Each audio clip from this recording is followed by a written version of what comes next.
What's going to lead you to the most success in life and the happiest life and doing the best you can? Is it going to be sticking rigidly to dogma and things you can believe in spite of evidence? Or is it going to be adapting to new evidence, learning new things, and incorporating that in what you do in every aspect of your life? It's clearly the latter.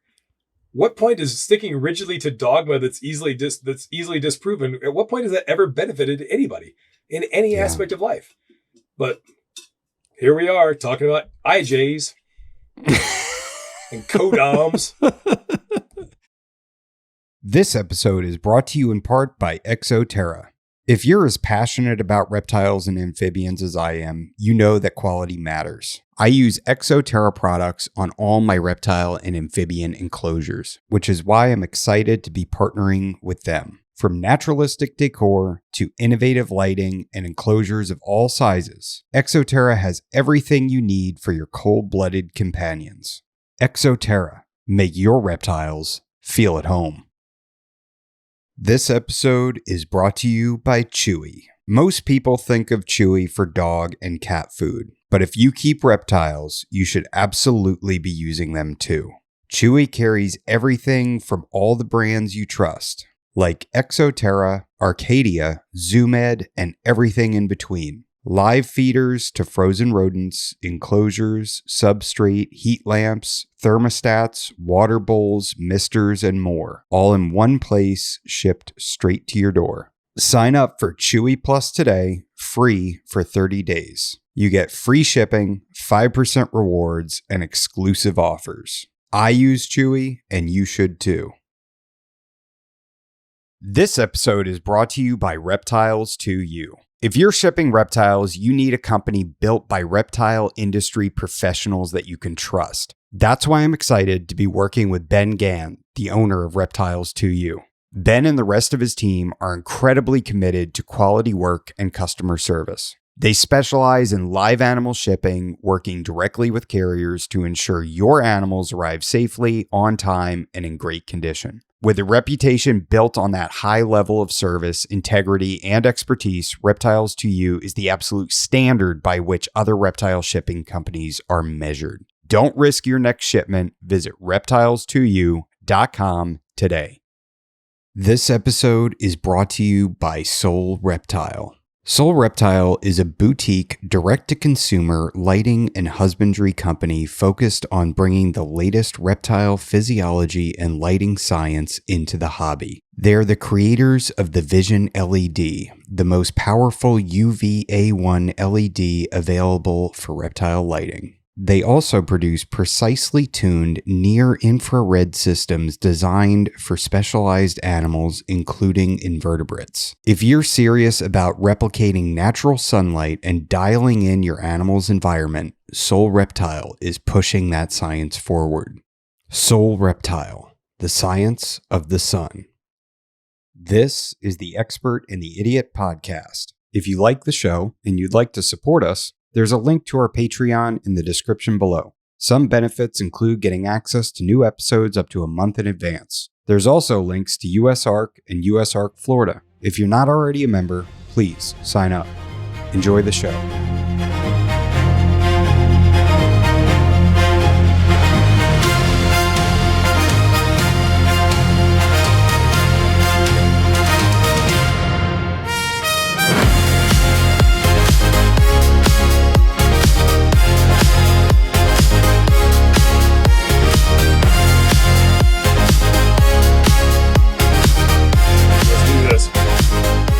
I'm going to leave some of that in. Oh, I just like that. All right. Do you have like a Patreon? You must have like a Patreon deal or something. Of course I do. So I just put in there as like bonus Nick rambling for Patreon people or something. All right. Only people who'll hear it are cool. Exactly. Not for the rank and file. Yeah, they're behind the paywall. They're super cool people. You can talk about like the three-way partitioning of species, speciation patterns in New Guinea. Just don't mention some of the more specific things like. Yeah. But you'll see the same pattern. If you look at, there's papers on fucking turtles. Oh, look at a range map for the species of crocodile skinks. Oh, look at that. It's exactly the same as the chondros. It's exactly the same as fucking everything. It's the cassowary. It's all the same. It's all the same. Wow. Because if you live in this forest, this type of habitat, the same forces that drove speciation in one drives it in all. It's like, oh, well, the cassowaries are immune. It's like, no, they're in the same fucking forest. They're walking around the floor of the same fucking forest. These snakes are in the trees. Those are a badass bird too. The Australian murder turkeys. Yeah. And it's like, you ever wondered, like, dinosaurs are definitely not extinct, dude. Like, have you ever seen a cassowary? Fucking like 12-inch long toes, like 6-inch claws, and it's like fucking big fucking bony head cast. It's like fucking. They're not interested in you at all. They're not interested in being fucked with. Yeah, I just recently saw it was a blue heron eat a rat. They like did vegetation control around one of the ponds at my work, and there was this rat that was half dead, and this heron comes down and grabs it like a damn dinosaur and throws it up in the air and swallows it whole. That big S curve in their neck and everything look familiar. Have you seen that before? Oh, it's like, man. Boom. It's like a spring. It's like shoot their head up. Hell yeah. It's so cool. All right. I got a lot of shit to do. I got to work on my son's Mustang. So let's go, dude. Let's do this. Go. All right. So carpet python deep dive. We're gonna get into it. And so I want to start off with what makes a carpet python a carpet python. Is it everything Morelia is a carpet python? Obviously not. Morelia spilota, is that carpet python, or is it sometimes yes, sometimes no? Yes, no, none of it matters. It's all made up. It's all bullshit. Taxonomy is made up. It's more art than science. You know who decides this? Whoever's thinking about it. You know what the official word is? There isn't one. It's just made up, and whatever the rules don't matter. It's like it's true. The nature of life is too complicated to totally quantify. But our little primate brains, we forget that we're just monkeys driving cars. And so we have a hard time fathoming the complexity and the nuance of natural systems, ecosystems, evolution, and all this stuff. So we make artificial designations of wildlife and things into this unit that we can get our brain around. We call it a species. It's not really a static thing at all, but it's a way to break down the natural world into a unit of measure that is small enough for our little monkey ass brains to understand it. Because beyond that, the totality of it all is just too complicated. It is like, you look at the range map of a species and we look at it like it's a static thing. Oh, they're here, they're not here. It's like, it's not. In reality, it's more like an amoeba just undulating over time. It moves, it changes. They're here, they're not here. They move north, they move south. They are locally extinct. They move into a new area. It's never, the range of a species is never stops moving. It's always undulating, however slowly or however quickly. The nature of that species, its phenotype, its genotype, all of these things are also constantly changing. They're always in flux. Species rampantly hybridize with each other, way more than we ever knew until genetic testing got cheap enough to where that's a tool that can be used now. And it happens a lot. I mean, a lot. Like, it's a huge thing.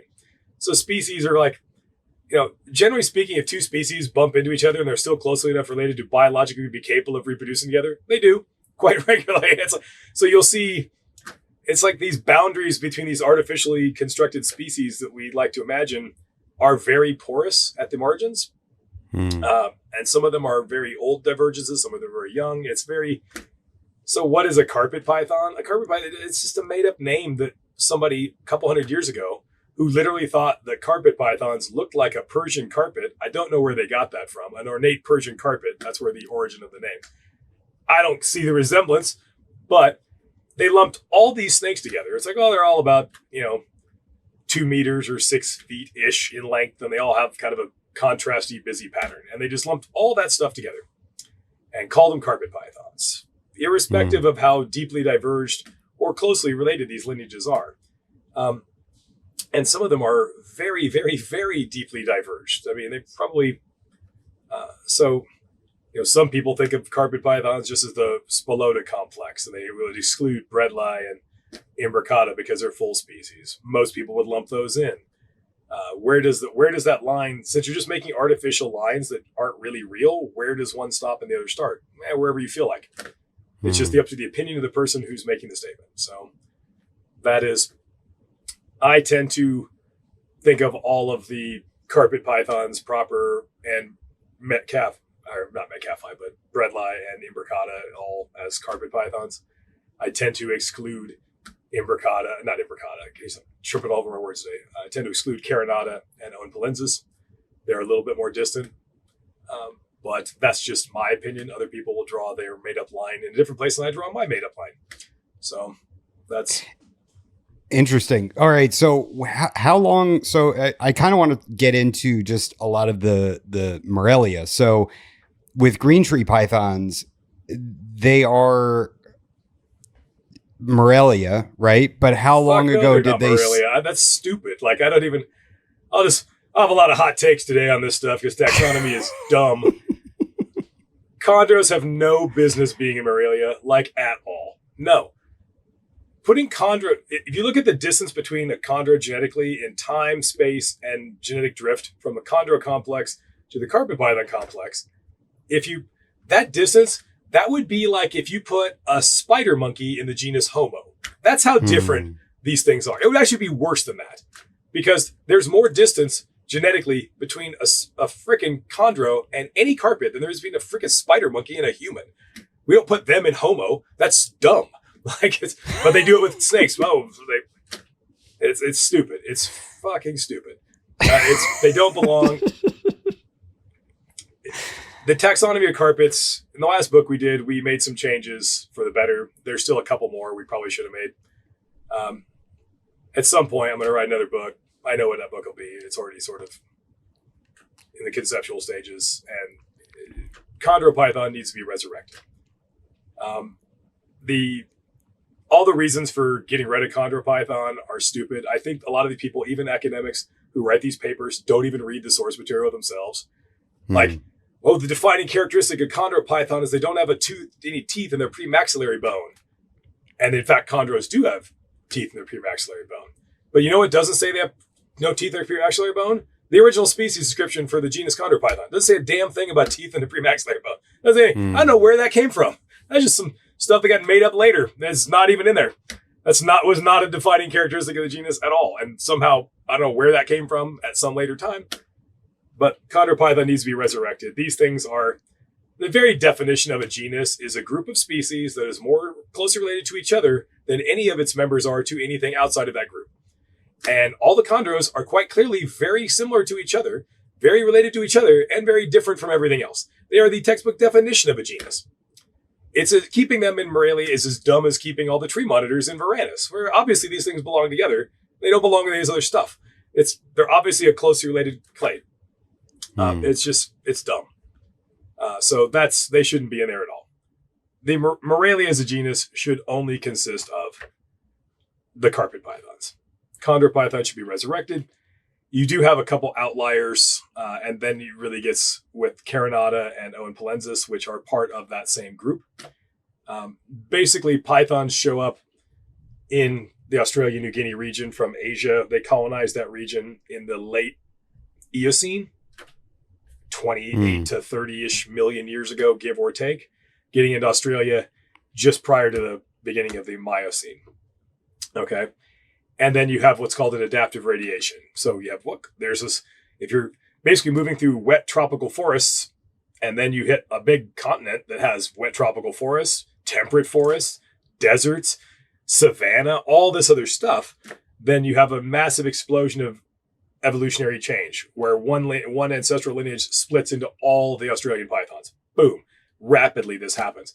If you look at the split between all the extant genuses of Australian pythons, your Aspidites, your Antaresia, your Morelia, all of this stuff, the lysis, it all splits at the same time, basically 25 million years. It all splits at the same time. Like they walk, boom. They all branch off at the same time. Chondros and carpets split from each other a little bit later than that, but still in the middle Miocene. Like, are you kidding me? Like, it didn't exist in the middle Miocene? Hominids. Our lineage didn't even exist in the middle Miocene. That's how long ago the chondros and the carpets split from each other. So what happens is there's this great branching event, this adaptive radiation, when pythons show up and colonize from Asia.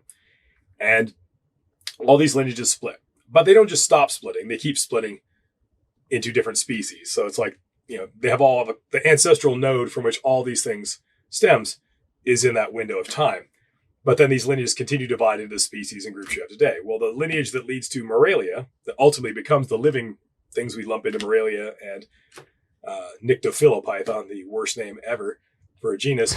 But that lineage then divides again. Like, so, all right, now you have the lineage, the Proto-Moralia lineage, and then very quickly after it separates from all the rest of the pythons in that region, there's another branching event. And that first branching event, one branch leads to Oenpelli pythons. And then the other branch leads to every other thing we lump in together, Moralia, whether it should be or not, is everything else. Wow. Then a few million years go by, and then there's another branching event. And that branch leads to Carinata. And the other branch leads to the carpet python complex and the green tree python complex. And then it goes a few million years further, and there's a third branching event, and that leads to the chondroclade and the carpet clade. Wow. So Carinata is the sister species. Okay, so like you can look at all the chondro species are the sister lineage to all the carpet python species. It's a sister relationship. The rough scale pythons are the sister species to both the chondros and the carpets. And the Oenpelli pythons are the sister lineage to all three of the others, through the rough scales, the chondros, and the carpets. So they're all, if you picture it like a branching tree, and the further down the trunk, the lowest branch on the tree trunk, this is the Moralia lineage, or what will evolve into the Moralia lineage. The lowest branch on the tree, the branches off first, is your Oenpelli pythons. The second lowest branch on the tree is your rough scale pythons, and then everything at the top of that tree that branches up, all that stuff at the top, that's your carpets and your chondros. So they are, which is why if you look at a rough scale python, they seem almost intermediate. So they're like the original Carpandro. They're kind of, they are closer. They have not been in an evolutionary stasis. They didn't like branch off and then just stay frozen in time. They have changed as well. So it's a little hard to say.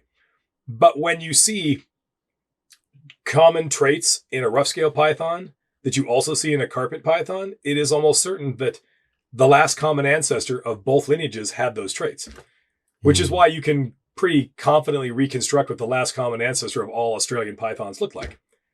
There's a concept called ancestral trait reconstruction, in which you look at all the descendant lineages where you know there's a common ancestor. Everything has a common ancestor at some point. And you find all the common traits that all these things share, or the vast majority of them share, the descendant lineages. And the most parsimonious, i.e. the most likely explanation is, we only have two possibilities.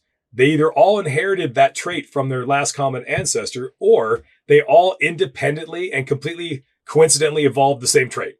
The odds of that is minuscule. The odds that they inherited and just retained a trait from a common ancestor is very high. And you can have pretty high confidence in that, which is how you can know with a fair degree of confidence that the last common ancestor of all these Indo-Australian pythons was something very, very, very similar to a carpet python.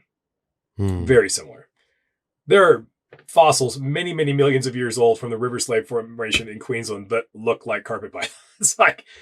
And so you can be confident that last common ancestor was probably about a 6 foot long, semi-arboreal, prehensile-tailed generalist that probably had red babies. It had a double neck stripe, a skull and crossbones on top of its head, and everything else.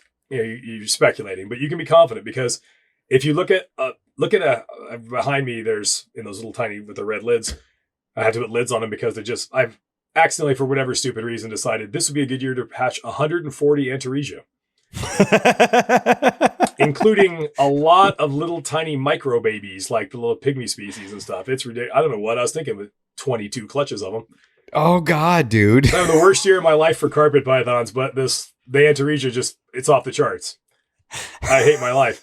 But what I'm saying is if you look at a Cape York spotted python, which is the Peninsularis subspecies, if you look at its pattern, it looks like a freaking carpet python. It's got a double neck stripe. It's got that skull and crossbones on its head. But it split 22 million years ago from all the carpet pythons. What are the odds that it evolved something as innocuous and not helpful as a double neck stripe? It's because the last common ancestor had it. If you look at chondros, you will see it in black squiggles, the rudiments of that pattern. In chondros, it's black and then it turns blue and then it mostly goes away, but there's still vestiges of it. If you look at a lot of this stuff, you will see that double neck stripe in most of this stuff, in a lot of this stuff. You will see multiple lineages with prehensile tails. All the chondros have prehensile tails. All the carpets have prehensile tails. The last common the earlier node on that tree, the Rusco python, prehensile tail. Well, obviously that whole lineage started out with prehensile tails. But then you also have the entire Cymaliid genus, which split on day one at that divergence, it also has prehensile tails. What are the odds that all these things independently evolve prehensile tails? I'll spoil it for you. It's fucking zero. It's not. It's the last common ancestor had a prehensile tail. It is very difficult to evolve something as handy as a prehensile tail. It is very easy to lose one if you do not need it. So secondary loss of features is much easier to achieve in evolutionary terms. If you're not using your prehensile tail, having this long, highly articulated tail becomes a liability. So it's why you see fully terrestrial species like ball pythons. It's shrunk down. They don't have it. Blood pythons don't have it. Temur pythons, which are basically just have a sister species to retics, which do have the prehensile tail, but they've adapted to be terrestrial and they're losing it. Their tail keeps getting shorter and shorter because at some point that asset becomes a liability if you're fully terrestrial. That's very easy. Developing one from scratch, not as easy. So, which is why you see some lineages that spend a lot of time in the trees that don't even have that don't have much for a prehensile tail. So, and a generalist. And if you need any more information, just look at what is the most closely related python species to the Indo-Australian python clade. And it's a retic. And what are retics? They are basically they go from mainland Asia all the way to the Wallace Line, right up to the dividing line that separates the fauna of Asia and the fauna from Australia. And what are they? Oh, they're a semi-arboreal generalist with a prehensile tail. Isn't that funny? Isn't that a coincidence? Wow. It's like, yeah. If I handed you a 6-foot retic and a 6-foot carpet python, you're blindfolded, you wouldn't be able to tell me which one was which. Wow. Retic might feel slightly shinier or slippery, but it's the same exact, at 6 feet long, same exact build, same lifestyle, same food choice, same prehensile tail, doing the same thing, which is why you don't really see scrub pythons and retics in the same place. And I know people are like, they do, and there's a couple places where they do, but that is probably not... That is a rather recent development in all likelihood, where one of those things was already been there and then the retics showed up later. Retics are really good at colonizing things. And you have retics in a lot of islands that they shouldn't be on because of people. People bring them. Because if you don't have refrigeration and you're just traveling by a boat, you can take a big ass retic and stick it in a wicker basket. And in 3 weeks with no food, no water, no refrigeration, you'll have fresh meat when you get where you're going. Much as people used to do with tortoises. They won't die. So retics end up in places where they probably shouldn't be Halmahera retics. There probably shouldn't be Moluccan retics. A lot of these things, these populations, there's some reason to believe are not natural.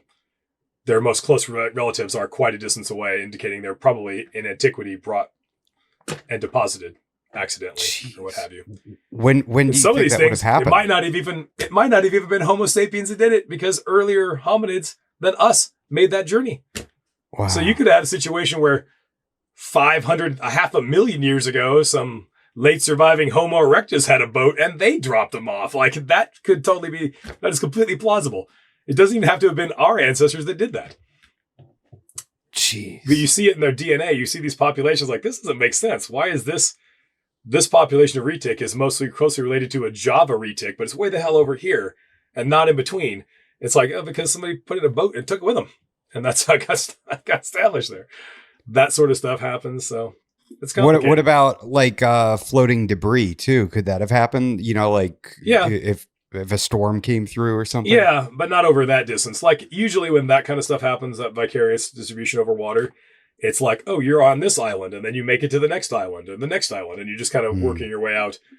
You don't like skip 1,000 miles and end up over here.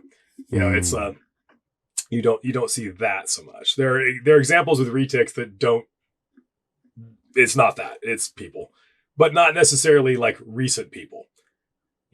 Could have been, it could have been the Bronze Age. It could have been the Paleolithic Stone Age. People have had boats for a long time, and boats predate Homo sapiens.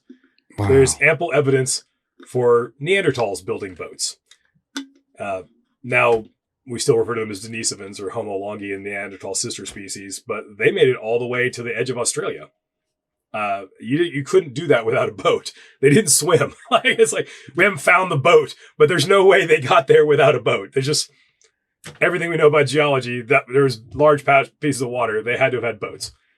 And there are Neanderthal fossils and stone tools on Cyprus, which was never an island, which has always been an island, even at various glacial maxima, meaning the only way they could have possibly gotten there to make those stone tools was in boats.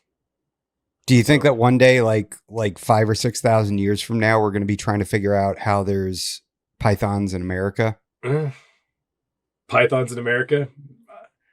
I don't know. I'm happy as long as we're still here. Like, I mean, it's like, that would be fine. Like, I'm a bit of a pessimist on that. I don't think it'll be a different version of us. The python. It'll be whatever can survive. I think we're rapidly this idea that human evolution just somehow stopped. It's like, no, we're actually going backwards is what's happening. It's like, what are the things that helped humans to survive? Being smart. Like, is it help being smart now? Not really. You could be as dumb as a fucking post and do just fine. In fact, sometimes it helps. It's like, do you think the average human is smarter now than their grandparents? Because they're not. Like, they're obviously not. Look at what people do. Look at what people say. Look what they believe. It's insane. Like, intelligence is not rewarded. Physical prowess, not rewarded. All the things that made you bigger, faster, stronger, and smarter, they're called predators that would eat you if you weren't those things. All that's gone. Look at the number of humans that need corrective lenses. Like, most people need I'm old and I got my old man glasses here. It's like, I'd be eaten by the first predator that came along. Like, it's like, but now that's not a barrier to reproduction. So you can just pass your genes for shitty eyesight along and whatever. It doesn't matter. It's like, it's crazy. It's like, and you see like, everybody, this will ring true for everybody. It sounds so cynical. It makes me sound like a jerk, but it's true. We all know it's true. It's like, who has the most kids? Is it the smartest people with the best education that have the most kids, or the other end of that spectrum that has the most kids? Yeah, it's the other end, isn't it? It's like birth rate drops off dramatically with education level achieved. The higher your level of education achieved, the lower number of offspring you produce. And correspondingly, the lower your level of education, the higher your birth rate. That's a statistical fact. That's not my opinion. It's like, we're not rewarding. There's nothing rewarding, like, so we're just slide backwards, and our brains are smaller. It was the whole premise of Idiocracy, wasn't it? I didn't think that movie at the time. I thought it was funny. I didn't realize it was freaking going to foretell the future, but it's to the extent that it has. But we can look at the skulls of Western hunter-gatherers in Europe from 40,000 years ago, and our brains are on average 10% smaller than theirs. Our brains have shrunk in the last 40,000 years by like 10%. And you can argue, oh, it just got more efficient. It's like, really, that sounds like something you'd say if you really didn't want to acknowledge that your brain had gotten 10% smaller. It's like, that's not, but it is 100% gotten smaller. So we have more doesn't that happen with domestication though? Yeah. I mean, that's the argument, is that we domesticate ourselves to live in larger social groups and everything. Yeah. But I'm just saying, like, that's a troubling sign. It's not necessarily going in the right direction. Yeah. So, as far as the pythons in Florida, that's a Florida problem. It will always be just a Florida problem. If they could be anywhere but Florida, they would be. But they're not, are they? It's like, it's not even a North Florida problem. It's a South Florida problem. And it's one of those things that they could just barely exist in the southern tip of Florida. Just barely. And then every once in a while, once a decade, you guys get like crazy cold weather and it kills 90% of them. And then for the next 5 years, they slowly creep back and the numbers come up and then they'll get knocked back again. It's never getting out of Florida. This is just... Don't they have retics? Where do they have retics? Puerto Rico? Puerto Rico. Yeah. That's pretty wild. Yeah. But retics are really good at colonizing places. Really super good at it. And Puerto Rico is a better habitat than Florida. It's just a little bit more hospitable. God, I'm so curious what those populations are going to look like 10,000 years from now. 10,000 years really isn't enough to sufficiently diverge to really speciate in any meaningful way. But again, since taxonomy is all made up, it just depends on who's writing the paper, doesn't it? It's not really... There are examples to steer this back towards the topic of the day.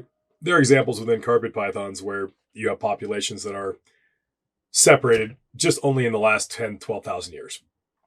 And you can see that in their DNA.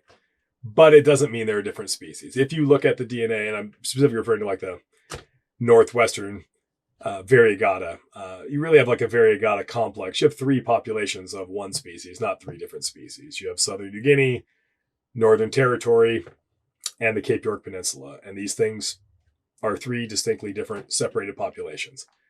The Cape York population and the New Guinea population, there is fuck all no difference genetically. Because you could literally walk there like 7,000 years ago without getting your feet dry, without getting your feet wet. It's maintained connectivity for so long that it hasn't had enough time to really, they have phenotypically changed, but that means nothing. Like, because the color and pattern, it's not a good proxy for genetic divergence. Like, just a couple of genes can make a huge difference in color and pattern. One gene, one allele of one gene can completely change the game in terms of color pattern. We see it over and over and over again. Everybody in the hobby breeds morphs. What's a morph? It's just a random mutation that changes something. One copy of something. Think of like an old school taxonomist that didn't know anything about genes or anything. What if they found a zebra jungle carpet in the wild? That is the same. It's just a jungle carpet with one allele, just a single allele that's different. And it completely changes the pattern, like completely changes it with one allele. 2 copies of that allele, it's a patternless snake. They think, oh my God, there's a new species, a different species. And this is happening in modern times when they should know better. I can't remember, you'll forgive me, but someone in the audience will know. There's a viper that was like, and I thought the paper was bullshit anyway that named it, because it was like, okay, you have a population that's entirely inside. You have a new species of this thing that is its entire range is inside the range of the other species you're splitting it off from. It's like, what? Oh, no, it's a new species based entirely on color and pattern. Yes, and then they got bred in captivity. It turns out it's just a fucking morph. It's just a color. It's just a morph. I could have told you that. Back to pythons. There's a morph. There's a naturally occurring morph of Timor python that occurs. And they're kind of quasi-patternless. And everybody that finds one thinks they're all convinced, oh, it's got to be a new species. Like, it's not a new species. It's a patternless mutation. We've seen this a million times.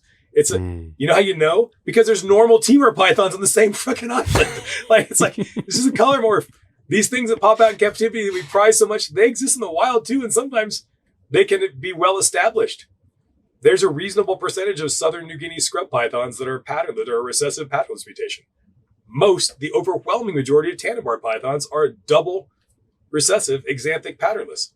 Most of them. That would be like if most of your corn snakes in the wild were snow corns. That's what it is. It's like, that's what works.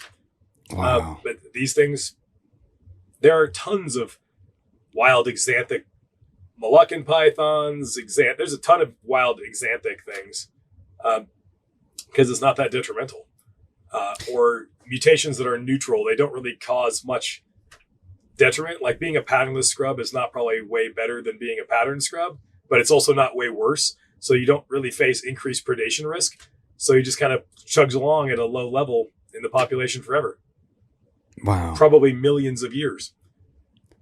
Because the closest relative of the Southern New Guinea scrub and the Tanimbar python are basically pretty closely related. They split in the early Pleistocene, 2.5 million-ish years ago, based on a molecular clock estimate. And, do you think it's a coincidence there's a wild, free-ranging patternless mutation in Southern Rookie scrubs and also in their closest relative, the Tanimbar python? What's more likely, that they each have an endemic patternless mutation that arose totally at random, or that the last common ancestor, when they colonized the Tanimbar archipelago, took that mutation with them? It's going to be the latter. It's been on that long. It's not that detrimental. And indeed, things like patternless mutations are, generally speaking, pretty benign, and you see them very, very commonly in a lot of things. So before we start getting into all the different carpets, we kind of touched on the rough scale pythons and the green tree pythons and how they fit into everything. Where do the Owen Pellies fit in? Do you think that they should still be Morelia, or do you think that they should be where they're at taxonomically? I don't have a problem with them being a monotypic genus. There was a movement to give them a new name, Noaran, which is it's like the Aboriginal name for that snake. And that's a cool name. Sounds cool. Paper was shit, but it was a cool idea. because it breaks the rules of taxonomy. There are a few very clear rules that everybody agrees to play by.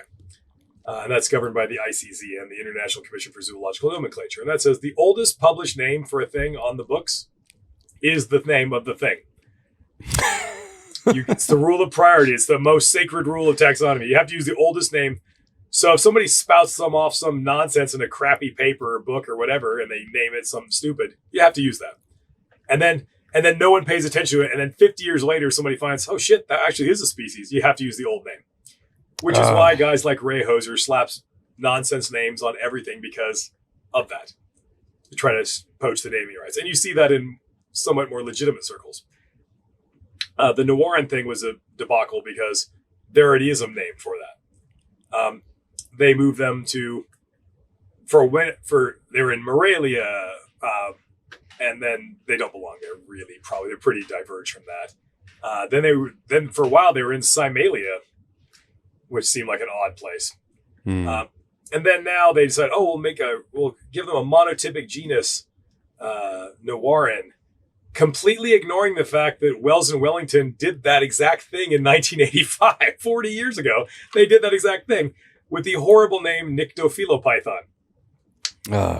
And since those Wells and Wellington papers in 1984 and 85 are widely despised, they're actually right in most of their conclusions. A lot of their conclusions were correct, but they're just sloppy.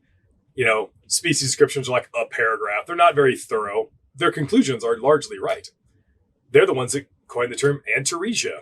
They're the ones that named most of the carpet python subspecies. That's mostly their names. The Metcalfi is their name. Cheney is their name. McDowley is their name. Those are their names. And they're the ones that named the genus Antaresia. They were right in a lot of stuff. Their paper is not well done, even by the standards of the mid-'80s. So modern academics hate that. They lump them in the same basket as Ray Hoser, which they shouldn't do. They're different. It's not that bad. But yeah, they erected a monotypic genus for the Owenpelli python. And then the paper that tried to name Nawaran just tried to name right over the top of it, like they didn't know that they did that. Even though they cite Wells and Wellington 1985 in the Nawaran paper, they cite that other paper for a different reason, and then conveniently forgot that paper also contained it. Just thought no one was going to notice. So I'm fine with them where they are. And where Carinata lie, where's the threshold to be a monotypic genus? Who knows, right? Like it's all made up. Like it's like some people think that Apodora should be in Lysis. The closest living relative of Apodora is the Australian olive python. It's not super duper close, but that is its closest relative. Do they belong in Lysis? Do they deserve a monotypic genus? I don't know. I don't even care. They're not the same thing, that's for sure. So that's and then Carinata, it's like if they are sister lineage to both, I will die on the hill that chondros and carpets are separate things that should be separate genera. Where you put Carinata in that, it is more similar to those two those two sister lineages than Owenpellensis is in phenotype. It is sort of intermediate in phenotype. It's so where you place them, I don't know. But that's the relationship of them. What you want to call them doesn't really matter. It's more important to me to understand the actual relationships between them. The name is just a thing we do for convenience. And how long ago did the Owenpelli separate from everything else? In the Miocene. Okay. So basically, pythons show up in Australia at a sort of a transitional time.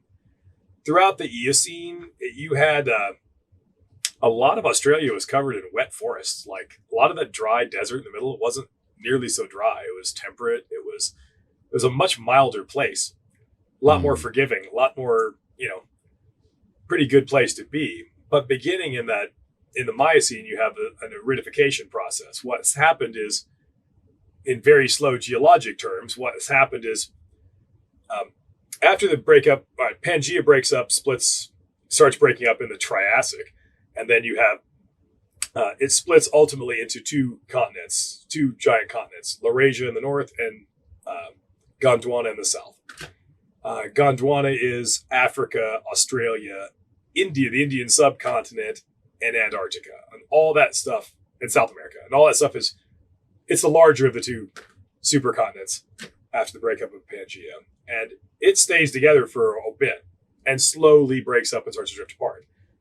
Australia and Antarctica remain connected for a surprisingly long time, which is why you can get, like, there's Eocene, there's plenty of life and lakes and forests and animals and wildlife and stuff, because Antarctica is not a frozen wasteland at this time period, because it's still connected to Australia, which is further north. So what happens is warmer water from close to the equator, like ocean currents, can't just travel between the two. It goes around further south, and it keeps Antarctica artificially warm, much in the same way that the North Atlantic conveyor current keeps. Like, if you look at the latitude of the UK, it's super mild. It has a climate like Seattle. But if you look at it, it's like in the middle of Canada. Like, it should be, and Scandinavia should be a frozen hellscape and not livable. But that warm water current brings warm water from the west coast of Africa and brings it up and circulates that. And it keeps those areas, southern Scandinavia, pretty livable. And the UK and all those places, they're warmer than they would otherwise be. Mm-hmm. I mean, I've been to Iceland, and it's amazing. It's not that bad at all. It's like, because of that warm water current, it does a lot. So Antarctica doesn't freeze until it finally splits off from Australia. Australia, that plate is moving north, and Antarctica is kind of just staying where it is. And eventually that splits off, enough water comes between them, and you have the formation of there's a circular Antarctic current that just goes around and around and around and around Antarctica. And it traps a cold air mass permanently over it. That's the process that starts Antarctica freezing over to the point where it has 2 miles of ice on top of everything now. That process starts because of that breakout. But as Australia has moved further and further away, it keeps getting drier and drier and drier. It keeps moving north, and at the same time keeps getting drier. That process really gets going in the Miocene. Okay.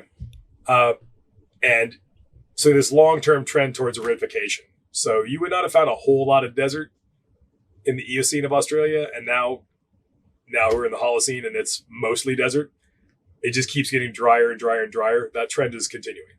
Wow. And so there's a lot of, when pythons show up, there's a lot of ecological change, which also drives things like, now you can have desert adapted pythons to live in emerging desert environments that weren't necessarily always there. So you have dry adapted species like womas, blackheads. Some of the Stimsons live in some pretty dry areas. Pythons show up, adapt to all these new ecosystems right at the time when the climate of Australia is starting this long-term trend towards drying out. And that drives the speciation of carpet pythons. Because if all of Australia is pretty livable, wet-ish forests, you wouldn't have a ton of diversity of species because your biome is more consistent. But what happens is that drying starts in the center and it moves out towards the edges. And if you look at it now, what do you have? You have a ring of green around a red, not dead, but a red dry center that's most of the Australian continent. Mm. That drives, so if you had one species of let's say you had a hypothetical one species of proto-carpet python in all of Australia. As that land starts to dry out from the center, it starts to fragment. And the first place it breaks is the Null Arbor Plain at the bottom, the Great Australian Bight. It goes all the way through the Null Arbor Plain, and then it separates the west from the east, which is why you find that Imbricata is one of the most genetically diverse or distinct carpet pythons. It split off very early because that drying split them off from interbreeding with the rest of them, and they went off on their own thing. Bredls are the same way. They live in a mild oasis in the middle of a desert. They live in a little speck of desert that is surrounded by an even drier desert. So they're basically a landlocked island species. Then the island rules apply. And then you find this big, what you'll find is you'll find carpet pythons basically all around the coast in different populations, and a spot in the middle and a giant donut that's most of Australia where there aren't any. But that's what drove the evolution of different species of carpet pythons. Damn. All right, well, let's get into it. Diamond pythons. I'm kind of curious, like, when were they first discovered, and then kind of like just some of their natural history. It's one of the first pythons ever classified. And they're, again, 1790 something. Like you're a very long time ago. And that is why the way taxonomy works, it's misleading. In that they was talking Morelia spilota, and they name these other subspecies of Morelia spilota. It creates the exact wrong impression in people's minds that somehow these other lineages are subsets of spilota, which they're fucking not. Like, it's like they're not like descended from diamond pythons, which is what most people would take away from that. That, oh, well, spilota variegatus, it's a subspecies of the diamond python, which is the original full species. It's not that at all. They're the weird cousin that lives down south. They're not. They're just, the relationship with the naming convention is only because they were the first one described, because that's where people first settled. And white people first settled and decided to start naming snakes. It has nothing to do with the relationship of them. They are a weirdly diverged weirdo, your crazy uncle that lives down south. That's what they are. They're not ancestral to anything, really. But it creates that impression, and which is dumb. But they're very diverged. They are absolutely a different species. Most of these things are different species. But you find biases in the hobby and in taxonomy. People they believe a thing for a while, and then even when new information comes around, a lot of them are reluctant to change what they believe. I believed this before, I'm not changing it. It's like, well, you're wrong. Like, you were wrong before, and now you could be right, but you're going to choose to be wrong. We have more tools at our disposal now. We've never had more information than we have right now to tease these things apart and figure out their relationships. And what you'll find is that, like, the southern coastals, there's two species of coastal carpets, not one. And the southern coastals, real McDowelli, are just as different from a diamond python as a diamond python is from a Brettles python, yet people don't consider McDowelli a full species, which is stupid. They should absolutely be a full species. They are just as distinct from a diamond as a diamond is from a Brettles, a Brettles is from a Brisbane coastal. They're all equidistant from each other. Wow. So they should be a separate full species, not a subspecies of spilota, which is nonsense. And the diamond python is like the most, would you say that they're the most adapted to a temperate climate? Yes, although curiously not by much. Like, they are probably the most cold adapted python. But if you look at the southernmost populations of inland carpets, which also should be a full species, they should just be Morelia metcalfi. They also should not be a subspecies. They are vastly different genetically from a diamond python. It's just like, I have a lot of gripes with the taxonomic community, and that there's always like a little cabal of people that write the papers on everything. It doesn't matter what you're into. There's like the group of a couple of dudes who write all the papers, and so their opinion has this disproportionate influence, even if they're wrong. This is the same nonsense why you have all monitors are in Varanus, which is just so unfathomably absurd to me. Because the guy that writes all the monitor papers and his disciples, that's what they believe, and they're just not changing it, even though it's a fucking ridiculous idea on its face. It's just absolutely laughably wrong. Doesn't matter. An Aki is the same genus as a Komodo dragon. Never mind that one is 10 feet long, 300 pounds, and venomous. Doesn't matter. Never mind that they split from each other like 50 million years ago. Doesn't matter. I'm not changing what I believe. The dogma is real with a lot of that stuff. And you get some of that with the carpet pythons. You get people that are just believe all carpet pythons are the same, but their main reason for believing it is because that's what they've always believed. It's not based. They're just not willing to change it. That's really what it is. Like dogma, it's like, it's all just carpets. It's like, that's the most unscientific answer I've ever heard. And I don't like, I mean, my views of how things shook out and where their placement was and their relationships with each other, that has evolved over the last 20 years. What I thought, I'm not like vastly wrong, but I can point to numerous things that assumptions I made based on the evidence of the day 20 years ago that now are not right. Because you learn more and you're supposed to change your views in light of new information. We have way more information now, way more molecular data now, just way more knowledge now from which to draw a better conclusion, and you get a better, more complete picture, and you know more. So you can't have sacred cows where you're just, I'm not changing my thought before because I don't want to, admit to myself I was wrong. It's like, that's the whole scientific process, is that basically, I think people lose sight of that. Like, science is never right. It is never right. It is never complete. It's never done. You never finish science. It is always, at best, what science does with any of this stuff is it is the best conclusion you can draw with the most complete information you have available to you at that time. But it is always subject to review and revision and change if you get more information. So it's never really right. There's never a definitive, this is what's up. It's like, well, this is what seems like it's up for now, unless we learn something we didn't know. That's what people lose sight of. Science is not an end. It is a process, the pursuit of knowledge. It's not the end. There's no end state to science. Everything we know is always subject to change. Does it bug you? I recently heard a guy talking about evolution, and he goes, evolution is just a theory. It's not a fact. It's just a theory. And I'm like, it's just a person. I would just hang up on that person. I don't even know. I can't talk to you anymore. Please block. I don't like you. I mean, you're not. I used to try to convince people of stuff. I used to try to persuade people of stuff. And I just like, in this period of time, it's just not possible because like 25, 35 years ago, you might have been able to make some headway and convince somebody of something and make a compelling argument. But now, because of the worst invention of all of human history, which is social media, clearly, you can't persuade anybody of anything because they will just retreat to their Facebook group or their little bunker of other like-minded, dim-witted people to think the same stupid shit that they think, who will then reinforce their incorrect ideas. Yeah. And then, well, must not be wrong. Look at all these other 5,000 other people in this group that all think the same thing I do. Yeah, you're all wrong.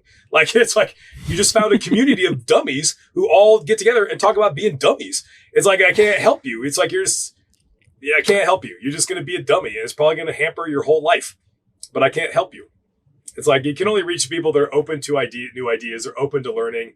There are some people that just can't. And anybody that thinks evolution is just a theory, it's not a fact, doesn't know what a scientific theory is. You're not going to convince them. You know what else is a theory? Can you talk about that? You know what else is a theory? Yeah. Plate tectonics. Is he a plate tectonics denier? You know, it's like, no. It's like, what the hell? Like, I mean, you know what else is a theory? That atoms exist. You know who's never seen an atom? Yeah, nobody. Yet we can split, we can do all this stuff. The whole foundation of physics is all theoretical. It's all a theory because you can't observe it. It's like, you're going to deny that atoms exist, that there's no such thing as an electron? It's like, well, there's no photographs of an electron. It's like, you're going to deny that there's electrons because it's just a theory? It's like, a scientific theory is the highest standard of all scientific stuff. Yes. They just misappropriate the term theory, where it's like, it's not just like some ideas some random chuckleheads just threw together. Oh, it's my theory. It's like, it's not like that at all. It is like, you are officially a scientific theory. That is the most scientific rigor that you could possibly put into something. Do you think that people hear theory and they think that it means what hypothesis means? Yeah, and they don't know what it means. The problem. They don't know what theory means in a scientific context. And again, I just have given up. You're not going to reach those people. Yeah. If think about the insanity of that. You are talking to a monkey that drives a car and doesn't realize they're a monkey driving a car, that thinks they're special and doesn't believe that evolution is like, well, I mean, what is your alternative explanation for everything? Yet all the observable, it's like, you know what that person that denies evolution is? You know what they have? They have a fucking tailbone. What's like your coccyx, your tailbone? What is that? Oh, it's the last 5 vertebrae of your freaking monkey tail that's now just shrunken up inside your ass, doing absolutely nothing. It's not useful. It's just a vestigial tail from a time when you had tails. Oh, but evolution is just a theory. It's not a fact. There's no evidence of that. Like, yeah, you realize that human embryos have gills at one point? That you take like a 4-week-old embryo, you can't tell a dolphin embryo from a turtle embryo from a human embryo because it's all the same stuff. There's gills. At one point, human embryos have multiple, like 8 nipples. You ever met somebody with an extra nipple? I had a friend that had an extra nipple. It's just like a little nip, just a little tiny one. It's because you reabsorb your extra nipples from your rodent-like mammalian ancestor. Oh, we're not doing that. We're doing 2 nipples now. Reabsorb the other 6, and sometimes with a partially not absorbed nipple. But evolution's not real. There's no evidence for that. It's just a theory.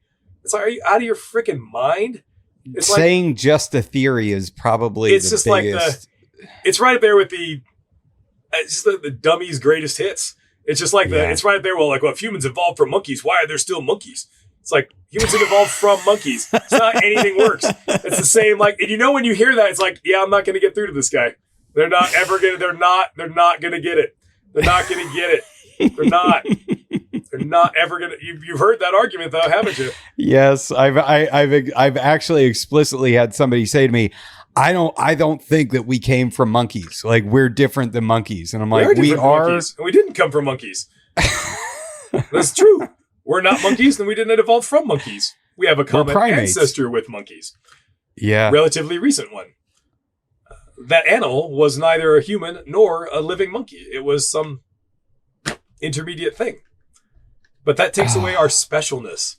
It's all that. It's just like, all those people that deny evolution would be totally okay with it if you could find a way to exempt humans from that process. They don't want to think of themselves. They want to maintain this idea of their own supremacy over everything else. We're special. We're different. We're not different. We have all the same stupid instincts that cause all the same problems that you see in all other great apes. Look at human behavior and look at great ape behavior, and you'll see shocking parallels. A lot of that cause us problems in our modern age. Yeah, it's we're so territorial and so tribal. Territorial. Oh yeah, like our anger, our jealousy, our capacity for war. You see, all of that predates us. We just retain that, and now we want to give. We have instincts like all animals have instincts, only we don't want to imagine ourselves as animals. So we call that like, oh, these are our emotions. It's our emotions because we're special. You don't call it an emotion. Like, it's like, oh, it's jealousy if it's a human. But if a new silverback gorilla takes over a group of gorillas and he's not too happy about that's not jealousy for him, though. That's his instinct. But for us, it's this emotion we call jealousy because we're different. We're not different. Yeah. We're monkeys driving cars. And when you look at it that way, so much stuff about human behavior makes more sense. And everything, we're just one of the only species that's gotten to the point where we get to contemplate this, I suppose. I don't think the average carpet python is there kind of pondering his place in the universe. Just trying to, but what if they are, Nick? Possum or something and get through the day. What if they are? Yeah, maybe. It's like, probably not, but you never know. I suppose. I think the evidence suggests no, but you have to be open to new evidence. And if you find evidence they are, maybe they are. Yeah. I think animals are probably a little bit more cognitively capable as a general proposition than we have historically given them credit for. I don't think you're going to see like a Stone Age evolving snakes or anything anytime soon, but I think they're capable of a little more thought than we think they are. Although not as much probably as some people in the hobby want to believe they are. It's by a little more than we traditionally believe, but a lot less than a lot of people in the hobby seem to advocate for now. I think it's like they're not thinking on that level. But. Yeah. So is that it? Is that all you want to say for diamond pythons? We went off on a crazy evolutionary tangent. You've met me before. You knew I was going to do that. It's like, oh, surprise! Nick gets off rambling about other stuff. They're just a cold adapted python that has made it down that far. They're genetically very, very, very different from southern coastals. They are not. Yes, there is a hybrid zone where they have interbred, but it's not like in that zone. You do not find like, oh, look, there's a coastal carpet. Oh, look, there's a diamond python. Oh, look, there's a hybrid. It's the whole population is hybrids. There's a whole stable population of intermediate animals, which is because it's been doing that for a while. If you look at the geography, there is no clear reason why they're separate species. But their DNA is very different. And there are other species. There's some leaf litter skink. There's even some birds. There's other species that we've looked at their genomes that occur roughly in the same area and distribution. And they also show the same thing, where there's a northern species starting about where the coastal carpets start, and a southern species starting where the diamond pythons start, and a little bit of mixing in the middle.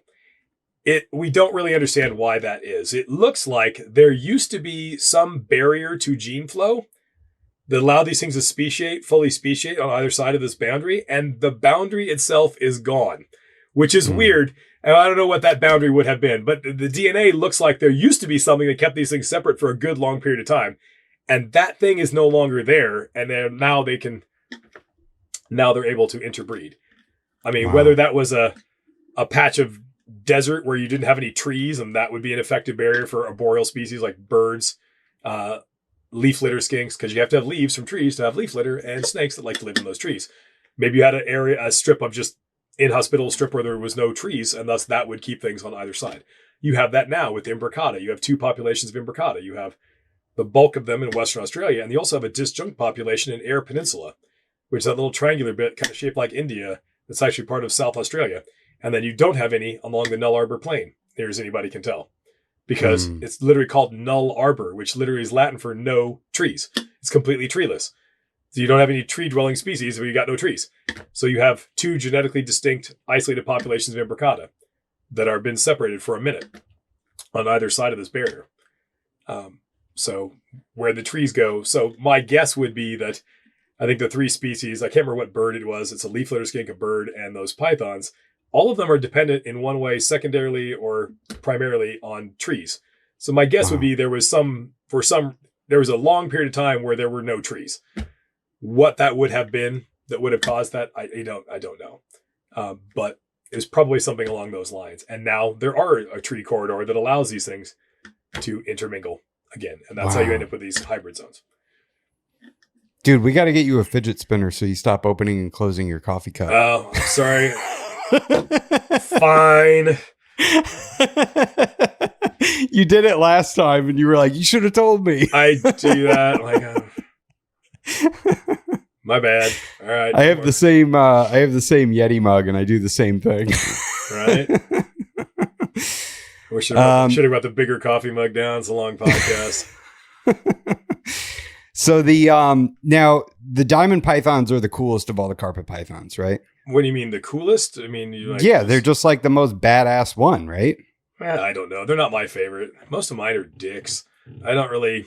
They're cool, but I'm not like in love with them. I think many years ago, like 20 plus years ago, there used to be a local herper guy, kind of had a bit of a psychotic break and got out of the hobby. I won't mention his name, but it was when jaguar carpet pythons were first showing up in Europe and stuff. And then the first ones came over. I'd say it's about 20 years ago. They're stupid money, very early as 2000s. And he said to me, he goes, I can't figure out if these things are so expensive because they're cool or just cool because they're so expensive. And that has stuck with me as the most prophetic thing. I mean, are diamond pythons actually cooler than any of the carpet pythons? Spoiler alert, no. I mean, if you like them the best, that's cool. Everybody's got an opinion. There's really no reason to think they're better than anything else. They are more expensive. And because they're more expensive, people covet them more. And then we create this idea, well, it's got to be cooler because it's so expensive. It's exclusive. It's like, why do you, it's why people want a Lamborghini. It's like, really? It's a shitty made car that blows up at 40,000 miles and costs a ton of money. Why do you want it? You want it because it costs a ton of money and because you don't see them very often. And it's kind of a elite sort of exclusive thing. It's not objectively, it's a terrible investment and it's not that cool. But people want it because we want what we can't have. And the more expensive the price tag, the less likely we're able to get it, ergo the more we want it. And diamond pythons fall into that a little bit. That same reason why, is a Boland's python cooler than any other scrub python? Also, no. They're just 20 times more expensive than any other scrub python. They're not any cooler. It's just different. It's not objectively any better. But so that the price tag, if diamond pythons were readily available and were $350 like a lot of this other stuff, you wouldn't see people wouldn't be lusting over them nearly as much as they are. It's the price tag that keeps them. The numbers are not producing nearly as much numbers because people don't know what they're doing and they kill them mostly. Yeah. They're not as successful because they try to put a round peg in a square hole and then it doesn't fit. And they try to treat it like something it isn't and that doesn't go well in the longer term. So the numbers are just never. If everybody actually just, read a book or something or learned how to breed diamond pythons, they'd be all over the place. They're not hard to breed. They're not hard to keep happy. They're actually super easy to keep happy long-term and breed. But it's different than all the other ones. And people have carpets, have a lot of different carpets. And so what they do is I'll just treat it like my jungle carpets. And for a while, that seems like it's going just fine. And then the animal crashes at 8 years old and croaks prematurely. And then you wonder why. But it's misleading in that you're doing perpetual metabolic damage to a diamond python if you keep it at the temperatures of a jungle carpet. It won't die right away. It will seem like everything's going great. It'll eat like crazy. It'll grow like a weed. It'll act normal. It'll seem like, and then they always get I don't know why everybody thinks these are such a big deal. I just treat them like my other carpets. They're doing fine. Like, it's like, yeah, for a while. But talk to me let me know if it gets to be 10 years old. And if it's probably got the shakes and it's all fucked up. Because you ruined it. But it's what you need to do is actually super easy. It's like, you just stop feeding them and get them cold, right? you just never get them warm. Like, this is the thing. It's not a thing where you keep them like every other thing and then you freeze their balls off in the wintertime. You need to keep them cold all year round.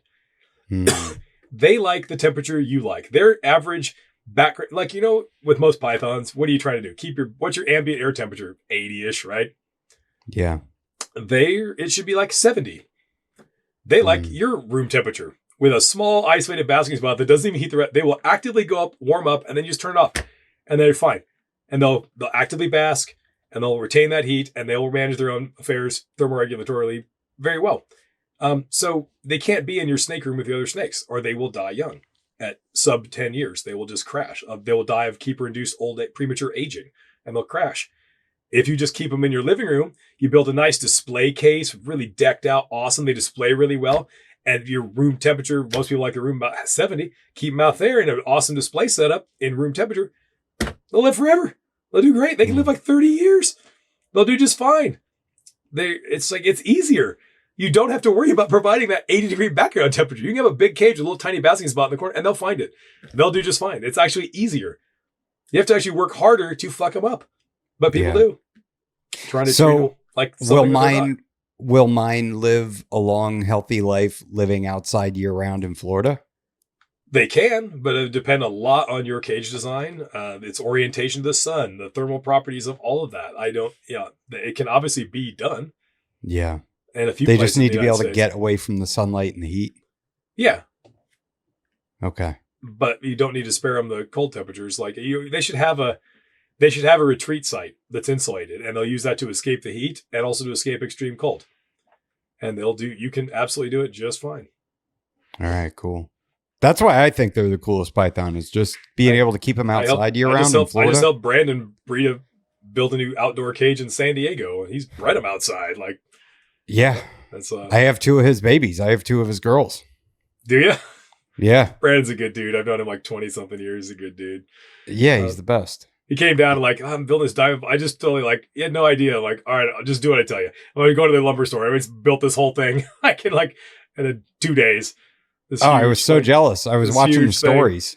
I was like, damn, I wish I could be there. I couldn't finish and it. I had Brandon. to go to the airport. It wasn't planned. And I'm like, I think you brought me down here to want me to build you a cage. He finished that, built the indoor portion of it after I left. But yeah, we got it all framed in, screened up. Yeah, it looked good. It looked real good. Yeah, as long as you give them a place to get away from the heat or away from extreme cold. Because it's like your climate where it's rarely is it going to be extremely cold, but once in a while it could, as long as they got a place to get away from that. Hell yeah. I'd keep them outside if I lived in Florida. I have all kinds of stuff outside. Yeah, I guess I could also keep inlands and Brettles outside too, right? Yeah, I'm sure you could. Brettles are really cold tolerant, and so are inlands. Some inlands are almost as cold tolerant as. When people say diamonds are the most cold tolerant, only by a little. Like Brettles and inlands, some of those southern populations of inlands are almost as far south as diamonds. The diamonds just barely edge them out as far as southerly distribution. And Brettles are a lot further north, but it's just like desert climate where it's 100 degrees in the day and then you can see your breath at night. It's drops 60 degrees. It's one of those places. Yeah. So they can definitely take it. How the humidity outside in Florida, like South Florida, would work with a Brettles python, I don't know. I've never seen any ill effects from humidity with them, but they definitely don't require it. All right, well, let's get into jungles. I think that those probably have to be the most popular of the carpet pythons, right? Yeah, and it's the species that doesn't exist, so that's What do you mean? I mean, what people think of Morelia spilota cheney is the jungle carpet. That's not really accurate. Because of the rule of priority, basically you have 2 species of coastal carpet. You have McDowellii in the south and Cheney in the north. And there is fuck all no difference between like a Rockhampton coastal and a jungle carpet. There's no genetic distinction at all. It's just a rainforest color phase of northern coastal carpet. Basically, southern coastals stop, their range stops. There's this mild biogeographic barrier around a city called Bundaberg on the Queensland coast. So basically, roughly anything south of Bundaberg is McDowellii, and everything north of Bundaberg is Cheney. And it doesn't matter the overwhelming majority of them are things you think look kind of coastally, and then one little pocket of things you call jungle carpets. Although there are northern coastals from other places outside of their traditional range of the quote-unquote jungle carpet that have a jungly sort of look. But all that's one biological genetic unit. So the more correct way is to take a more expansive view of Cheney as a subspecies, if you will, and that it's your northern coastals and your jungle carpets are just a subset of your northern coastals. There'd still be Cheney, but they're not a distinctly different thing from a northern coastal. It's all the same. There's no genetic barrier to anything. It's just a rainforest color phase that works better when you have closed canopy rainforest. But it gets blurry at the edges, and that's it. Also, there was no rainforest there 12,000 years ago. So you wouldn't have had a rainforest color phase to live in a non-existent rainforest. Obviously, there had to be what are called refugia in biological terms, river valleys, deep river gorges, these sorts of things where you might have had like little pockets, remnant pockets of rainforest. But overall, during most of the Pleistocene, no rainforest in Queensland. All that area that's underwater now, eucalyptus savanna. All the area, it's like you probably had little pockets in like Tully Gorge where you just tiny little fragmentary remnant patches of rainforest because there's rainforest there now and it had to come from somewhere. So when the climate shifts to an interglacial, rainforest expands. It has to exist somewhere to expand from. But by and large, no rainforest, i.e. no reason for a rainforest color phase carpet python that when there is no rainforest to live in. So the black and gold, yellowish thing you call a jungle carpet did not even likely exist 12,000 years ago. That's why there's no difference between the rainforest phase and the northern coastals, because it hasn't existed long enough. There's still gene flow with those adjacent populations, and even if there wasn't, it hasn't existed long enough to have drifted off. So a rainforest phase like a jungle carpet is probably a thing that comes into existence and then goes out of existence periodically. Wow. For the last 2.5 million years, you have the Pleistocene glaciations. You have advancing glaciers, decreased rainfall, lower temperatures, no rainforest. Rainforest goes away. Then you have briefer, shorter, warmer, wetter interglacials like the current Holocene interglacial we are in now. 3/4 of that time is glacial conditions and no rainforest, and maybe 20% of it, there's rainforest. So the rainforest comes back and the northern coastals evolve. It only takes a couple of gene changes, doesn't it? A color phase to live in the rainforest, and then the rainforest goes away, and so does that color phase, and it just kind of blinks into existence and goes away as is necessary with the rainforest that it lives in. Wow. Which is why they never exist long enough to develop a distinct genetic identity, and why there's no difference between a northern coastal and a jungle at a genetic level. They just don't exist for periods of time long enough for genetic drift to really take over. And the same thing happens with variegata on the Cape York Peninsula, where you have like the gelatins, which they used to call black and white jungles, except for they're not jungles. They are basically genetically the same as a New Guinea carpet because there's a barrier there at the Black Mountain corridor that separates that northern patch of rainforest from that southern bit. And that's also the place where the spotted pythons go from maculosa to peninsularis at that same breakpoint. And there's some other things that change at that same point as well. North is the same as New Guinea, and south is different. And so the variegata that live on the Cape York Peninsula mostly look like a Papuan carpet or a Darwin-y, Papuan-y looking thing. And then you get to the very southern bit where the rainforest is, and then you get these black and white things that aren't really black and white. They're like black and gray with olive green. But what that is that those southernmost variegata also evolved their own independent color phase to live in a rainforest, high contrast color phase to live in the emergent rainforest in their little bit of it. Wow. And then it goes away too. And then if there's no rainforest, you're not going to have a high contrast rainforest color phase to live in a not rainforest. So these jungle phases, there are two, and in two different species, and they just they exist when they need to exist and likely do not persist when the rainforest goes away, because why would you? You're adapted to live in this habitat. But if you look at these things, don't look at how fast you can selectively breed something to look totally different. This change between glacial and interglacial, wet forest and dry savanna, this takes place over a few thousand years. In 30 years, I was able to make a black and gold snake into a black and parchment white snake just by selective breeding. I did that in 30 years myself at my house. If you give Mother Nature 2,000 years to make a bracken brown snake into a black and gold snake, I think that's pretty easy. That's a pretty easy lift in there to do, or to go from a black and yellow snake back to a black and brown snake. It's not going to take much. All you need is like a 2% survival bias. Like, oh, if the brightest baby in the clutch survives 2% more of the time than the darkest baby, give it 1,000 years and they'll all be bright yellow. It doesn't take long. It just needs a slight edge as far as not getting eaten. A slight survival bias over a couple thousand years and that many generations, and you'll see profound differences. Is that evolution on a very, very small time scale? A few thousand years, yeah, sure. Yeah. But you can have evolution in a single egg. Like a single egg. It doesn't, I mean, you'll see some things will change, and just one allele can make a big difference. And you didn't gradually get to the one allele. It just happened. A random mutation. A random transcription error when things are happening, like, oh, an A becomes a T and now it's different looking. It's just that little bit. And, they like to call that microevolution, but really, what is macroevolution? It's just a buildup of a lot of micro changes, isn't it? It's enough of that stuff over enough time, and eventually it was like pretty different. Yeah, it's true. It's everything is the same, and it's usually it's very small tweaks to things that already exist.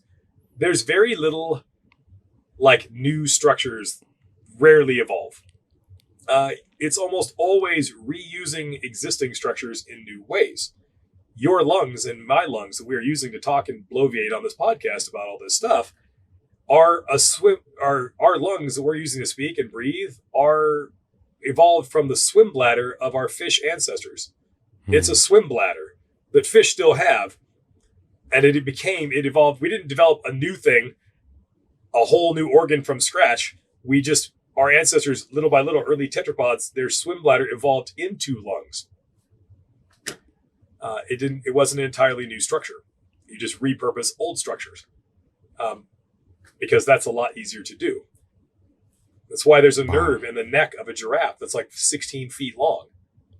It doesn't make any sense. It's the best argument against intelligent design I've ever seen. It's like there's a nerve. It basically like starts here and ends here, and it goes up and around in a big like loop. And as the giraffe's neck got longer, that nerve just kept getting longer. So now it goes from like basically its shoulders all the way up to its neck, and then all the way back to the other side of its neck.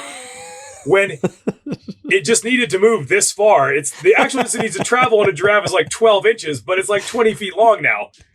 Because that's how evolution works. It's not looking for perfection. It's like, well, that works, I guess. And that's rerouting that. It would be what? Like, what? You could incrementally, in a series of very small changes, get your neck longer, mostly through like regulatory changes that just in gene expression. They just get, because the giraffe doesn't get more neck bones usually. It's like the vertebrae get longer.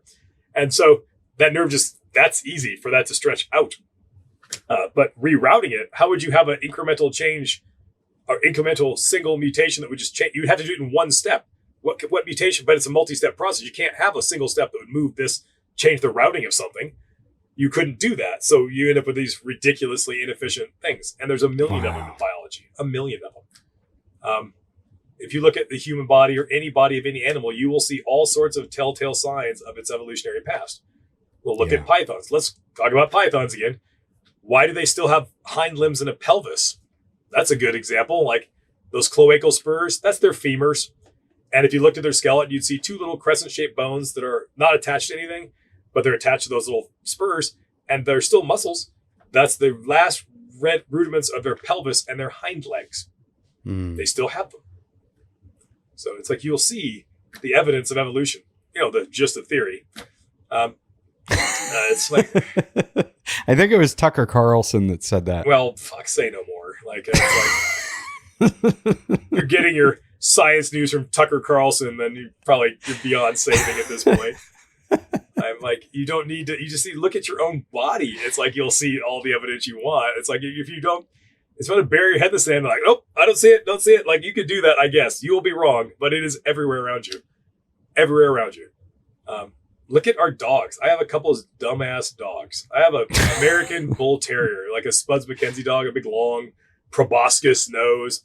Yeah. And she's like 1,000,000 years old. This dog's like 13 or 14. It's like 3 years older than the dogs typically live. It doesn't know anything that's going on. It has completely stone cold, 100% deaf. 4th of July fireworks, no effect. Doesn't know what's happening. Can't hear anything. It just stares at the wall and barks at ghosts. I think the dog's lost its mind. But that dog is genetically a gray wolf. It is directly a descendant of wild domesticated gray wolves. Yeah. It has no genes that did not come from gray wolves. But evolution is a theory. We just took gray wolves and mixed and matched and selectively bred and turned it into this useless dog with this weird face because we thought it looked cool. But evolution is just a theory. It's like, there's always variation, and we all domesticated things. Like, what do you think domestication is? It's just human guided evolution. We're just like, that auroch is pretty cool, but it'd be cool if we could turn it into a cow. That jungle fowl is great, but we need chickens.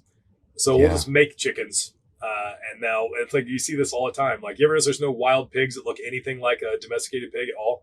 Sure. It's almost like we just evolved them into what we wanted to be better, more compliant, meatier animals for us to eat. And I'm all for that. But I'm saying that look at that, like somewhere there's the anti-evolution guy is eating a piece of chicken right now or a cheeseburger and doesn't even understand the irony of that. The evolution is just a theory. It's like, no, you're literally eating the evidence. It's literally in your mouth right now. Like it's insane. We went to a museum recently, and they had the skeleton of a manatee, and it is wild. Yeah, seeing all of its digits and everything that you don't normally see, and in its tail, the fact that it's like 2 feet encapsulated in this circular fin is just it's really mind blowing to see it and just be like, this is so plainly something that is related to us. Yeah, and if you look at like early tetrapod evolution, they didn't all have 5 digits, 4 limbs and 5 digits. Some of them have like 10 or 12 digits on each. 4 limbs, but like 10 or 12 toes. If you will. At some point early on, it seems to have settled at 5, and the lineage that had 5 digits on 4 limbs and 5 digits, all things that are alive today are descended from that lineage. And that's why every animal has 4 limbs, don't they? Where's the 6-limbed vertebrate? There isn't one. Yeah. And they all have or had 5 digits on each of those 4 limbs. Now, if you look at like a horse that has a hoof, you'll see the bones. It's all fused now. What they're basically walking on is one toe. A horse's hoof is a one fingernail. They're just walking on their middle finger. It's one giant mega toe. And the other ones, the bones are still there. You can see the vestiges where they used to be, but they're just all like reduced for the one to become huge because that's more efficient for what they're doing.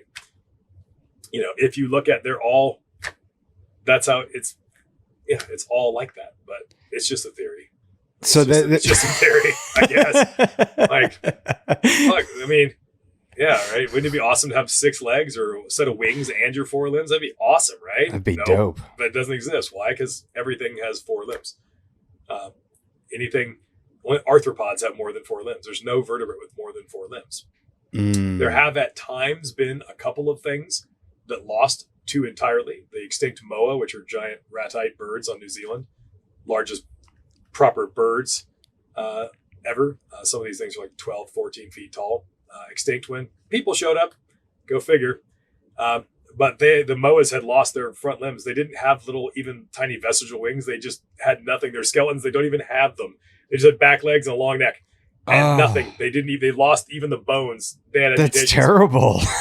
But if you arrive on an island that has no large predators whatsoever, and you can be a big, giant, lumbering, 14-foot tall, grounded bird that doesn't even need them, what's the point? And so they can go away. But actually losing things is easier. Gaining things is what's really difficult. Losing them. Secondary loss is easy. Your body plan is covered by things called Hox genes. Those are basically the genes for the blueprint to make a body of whatever. And you can have Hox gene mutations and deletions and things, and that's why snakes don't have front limbs at all. They had them, but they don't anymore because that has been deleted. But their rear limbs were lost in a different process, why they just got smaller and smaller and smaller, and there's still vestiges in some lineages. But if you look at colubrids, not even that. Like a garter snake will have no remnants that it ever had any hind limbs. It's only basal macrostomatin snakes that do that. Your boas, your pythons, your Erisine snakes. They'll have vestigial hind limbs in the pelvis. Because they're just less evolved. No, less evolved is like more basal is the correct term. They're just like they retain more ancestral characteristics. They've continued to evolve just as much as anything else has. But for whatever reason, that characteristic never changed because it didn't need to. And they developed a secondary use for it. What do male pythons and boas do with their spurs? They tickle the females with them, don't they? Now they use it in courtship. So this thing that was, there's a reason why they still have it, because they're still using them for a totally different purpose. Stop locomotion. Evolution found a new way to use an old thing, which is what evolution is constantly just recycles things. And so it's retained because they still use them. Wow. Which is why they're typically larger in males than in females. Interesting. Yeah. So I think we covered both jungles and coastals simultaneously, right? Northern coastal, southern coastal split, yes. Or did you have more you wanted to add about coastals specifically? No. Most of the stuff people know. People conflate the two because for the longest time they thought the coastals were one thing and not two distinctly different things. So they apply, it leads to a lot of misinformation. People think that, especially in the hobby side of things, they think that like, oh, well, coastals get huge. It's like, they don't. For a couple of reasons. One is that that's not how reptile growth works at all in anything. Things don't just get big. Things don't have, there's no such thing as maximum size in a reptile. They're indeterminate growers. So if you live long enough and you eat enough, you'll get freaky big in anything. There, you can get to a point of not being a healthy, you can be so large that you're an unhealthy size, in which case it kills you prematurely, much in the way obesity does. But there's no point where they stop growing.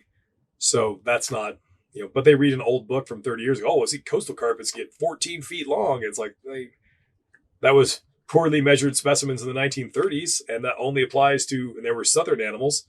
So what people keep in the hobby is overwhelmingly, outside of Australia anyway, it's overwhelmingly northern animals, which is a different species entirely. So they misappropriate bad information from one species to a totally different species that they don't even realize is a different species.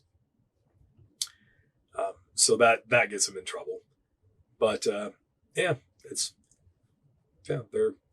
if you look at the characteristics of southern coastals versus northern coastals, you see there's obviously similarities, but there's also differences. You see the overwhelming majority of southern coastals are red neonates. There are gray ones do exist, but they're overwhelmingly red. And when you get to the northern populations, you still get red babies, but you get a lot more gray babies. So the ratio of red to non-red babies changes pretty dramatically. There's still gray and red in both populations, but the relative ratios, those things change. The head structure in the southern McDowelli is different. They get a bigger head, bigger eyes, a flat head, a head so big and flat, it's almost concave in the middle. These big, blocky, chunky heads, because they're more robustly built, which is an adaptation towards you live in a cooler climate and you retain your body heat through the night. If you have more mass, you're just more thermally efficient in a cold climate if you have a thicker core. And they eat big stuff. And when you get further north, there's less large prey, but there's more prey as a whole, but it's less, you're eating like bigger stuff further south, but you're not eating maybe as often. And the other stuff gets to eat more often, but not necessarily as big of stuff on average. So the large body size is an adaptation to cold climate and big food. And if you're eating medium food and you're in a warmer climate, you don't need to be that big. There's no advantage. The advantage is just all short term. It's like what gets you through. Evolution doesn't favor a species, a genus. It favors a gene. All of us are just like basically just meat bags. We are just vehicles to deliver our genes, and it's the survival. The unit of evolution is not at the species. It's not the individual. It's at the gene. What gets your genes to survive? The survival of the gene, and the genes that persist are the ones that work the best in the environment. It's really at the evolution of the gene. Richard Dawkins wrote a great book called The Selfish Gene. And it explains this. It's really the gene is the unit of evolution. It's the genes. We're just the vehicle our genes are riding around in, but it's the genes that are getting passed on and onto the next generation and everything. So Yeah, it's these genes for larger body size and head shape. These are things that work well in this, and they change in other places because that's what works better there. There's always a bit of variety, and this is the base core of how this theory of evolution works. It's this gene variant works better over here because, well, there aren't any wallabies to eat over here, but there are a lot of, possums that are smaller than a wallaby, or whatever. It's like, well, you don't need to be 12 feet long if you're going to be eating prey that, a 7-foot snake can eat. And there are costs associated with being big and with being small. It's just what adapts you best to pass your genes along in your local environment, and build up those changes over time lead to speciation. And that's why you have 2 different coastal carpets.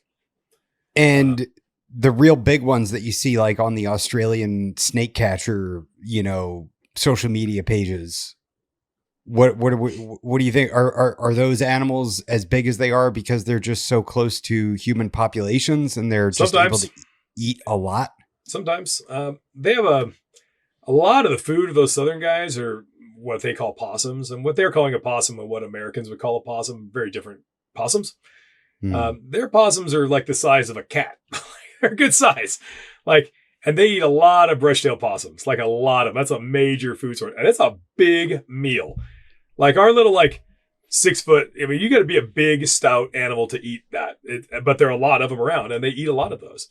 And I'm sure they'd eat people's cats or whatever else too.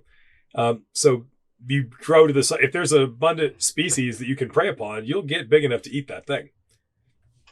And so that's it. Big snake, big body, big head. You retain your heat during a cold climate during the night. You can eat bigger stuff if there's sufficient food to eat. And in that area, there's, further south, it's the diamond pythons eating those. And then where they are, there aren't any diamond pythons. So they're the only thing that eats those. There's no other big python there. It's a little too cool for like an olive python. It's a little too wet for a black-headed python. And it's too far south for a scrub python. So they get to be the big python in this area because something's going to evolve to eat this prey source. And so it's them. And you go a little further north, and it's something else. And then you go a little further north, and something else. So you get 4 distinct species on the east coast of Australia. Diamond pythons, then you have McDowley, then you have Cheney, and then once you get to around Kuranda, you transition on the other side of the Black Mountain corridor to variegata. 1, 2, 3, 4, and then variegata goes up into New Guinea. And wow. 4 distinct biological units. So the diamonds are eating those giant possums? Oh, diamonds will eat huge things. It's ridiculous, which is crazy to me. They'll eat the biggest meal you've ever seen and then just chill out in what are crazy cold temperatures, and they won't puke. They are adapted to that. They are metabolically adjusted to this colder climate. Damn. And I am amazed at their ability to digest pretty good sized meals and not being if you fed anything else that size of meal and those temperatures, it would regurgitate it. Because it would start to decompose it inside the gut faster than they could break it down. But diamond pythons they're very well adapted to their southerly distribution. Incredible. That's why they're the coolest python. If you like them, I guess. Mine are all jerks, but because I give them what they need, not what they want. And what they need send me yours on a breeding load. I'll keep them outside. Just send them. What they need is to not be fed all that much and doted over all the time. They need to be kept pretty cool and fed reasonable, conservatively. And they want to eat all the time. Their drive to eat, they're programmed. All these things are programmed to eat. Anything you can eat, anytime you can eat it. Oh, yeah. The nature of their environment ensures that will not be that much or that often, but they still want to eat all the time. Yeah. And when you don't feed them as much as they want to eat, they're mean to you. And mine I don't know how many diamond pythons I have, but I don't have a single one I would ever handle. They all hate me. Though honestly, I don't handle my snakes much at all. I get a lot of these new age herpers is it socialized? Does it handle well? I'm like, fuck if I know. I don't touch it. Are you kidding me? I can answer that question. I got a snake from you, Nick. No, it's not socialized. It's not my job. I think people think you breed pythons for a living and you hatch 300 snakes a year. And do they think I'm just scheduling some one-on-one time to handle each and every baby to socialize? No. Yes, that's what we would like, Nick. We want you to have a beanbag chair and you hold the babies all day long. I'm getting so grumpy in my old age with this. I don't even... I'm just can't even do it. Some days I can't even do it. I got a morph market inquiry. I won't mention this person's name, but it was like, and I get a bunch of these, and it was like, can I get a video? And I didn't even respond. Like, they just wanted me to take a video of it, which seems like such an innocuous request. It's like, my pictures are fucking amazing. Like, you can go through there and you'll see, you can tell which pictures are mine because they're the best pictures on Morph Market. Like, I do really good with that. And then, what do you want to see that you're not seeing? Like, nope, they just want a video. And then I look at this person's, because you can kind of look at their metrics, and I see that they had inquired to like 397 people. Wow. And bought 6 things. Wow. So I knew there was less than 0.5% chance they would buy the thing. And like, I'm not going and dropping what I'm doing, having to shower and clean myself and disinfect myself to go into a whole other zone where I keep things very biosecure to take a video, a crappy cell phone video for somebody with a 0.04% chance they might buy it. Like, no.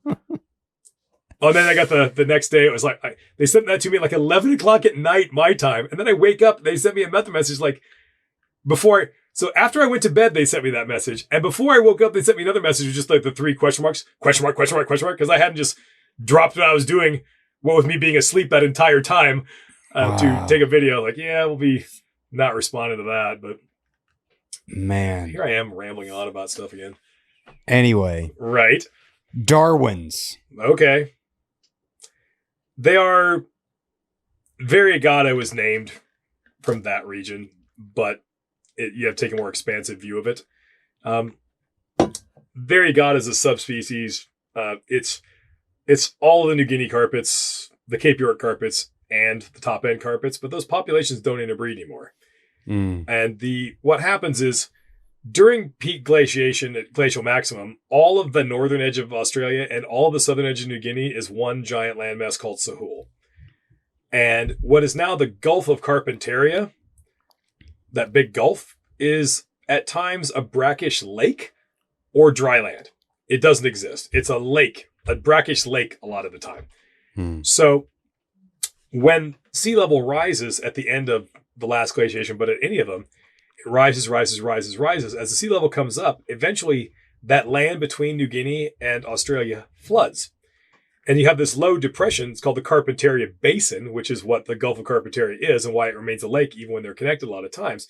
That low depression, which is caused by the buckling because Australia, all of southern New Guinea is the leading edge of the Australian plate. As it smashes into the Pacific plate, it's moving up and the Pacific plate is moving west.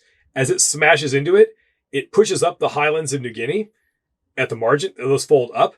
But it causes Australia, as those mountains come up, look what happens with my left hand. It goes, and it bends. It creates a depression. The crust buckles as the mountains come up, as those plates hit. That buckling caused that depression, which makes the Carpentaria Basin, which is why there's a lake there, even when it's dry land and when it floods. So the area at the edge of that basin is roughly right. The Aru Archipelago is right at the edge of that, right? Right at the edge of the Sahel Shelf, and then ocean depth drops off. So when the seawater rises and starts to fill that area in between Australia and separate Australia and New Guinea, it comes east-west. It goes from west to east, and it floods in from around Aru and floods into that basin. So the first place to lose connection to, you have the giant superpopulation that we call Variegata, which is Australia, which is Cape York, Northern Territory, and New Guinea. The first one of those, when the sea level comes up and they all eventually get split into 3 populations, the first one to get separated out is the northwestern ones. And also when it goes the other way, it's the last one to rejoin. Because just the way the ocean comes up and comes down and the topography. So its time to be connected and interbreeding with the other 2 populations is the least of the 3. Whereas a land connection between New Guinea and Cape York Peninsula persists much longer. And when the sea level starts to go down even a little bit, the first place it gets reconnected, that gets reestablished. So the period of disconnect between between Cape York and New Guinea is very brief. It happens on and off again, but it's not for very long. But the disconnect between Northern Territory and those other 2 populations is much greater. So it's the last to be connected and the first to be disconnected from those other breeding populations. So if you look at the DNA of those 3 populations of Variegata, you'll find that the Cape York populations and the New Guinea populations are basically the same. No major difference at all between them. But there is a genetic difference between the Northwestern carpets, the proper Darwin carpets. Not, in my opinion, enough to be a separate species or subspecies, but it's detectable in their DNA. You can see that they do come together, but they spend longer periods of time apart, and so they do have a more separate identity that way. But yeah, that's why you have three. That's the dynamic of the three populations of them. It's also why everything that lives in the Aru Islands, even though it's on the Sahel Shelf and is momentarily connected with Australia and New Guinea, the species that share in common, everything's a little different there. It's why an Aru chondro is the same species as an Australian chondro or Maruki chondro, but it's different. Everything that there is, their tree monitor is different. It's a little different because they're at the very edge of it. So they're the first to get disconnected and the last to get reconnected every time. So they're not wholly separated all the time, but they're separated the vast majority of the time.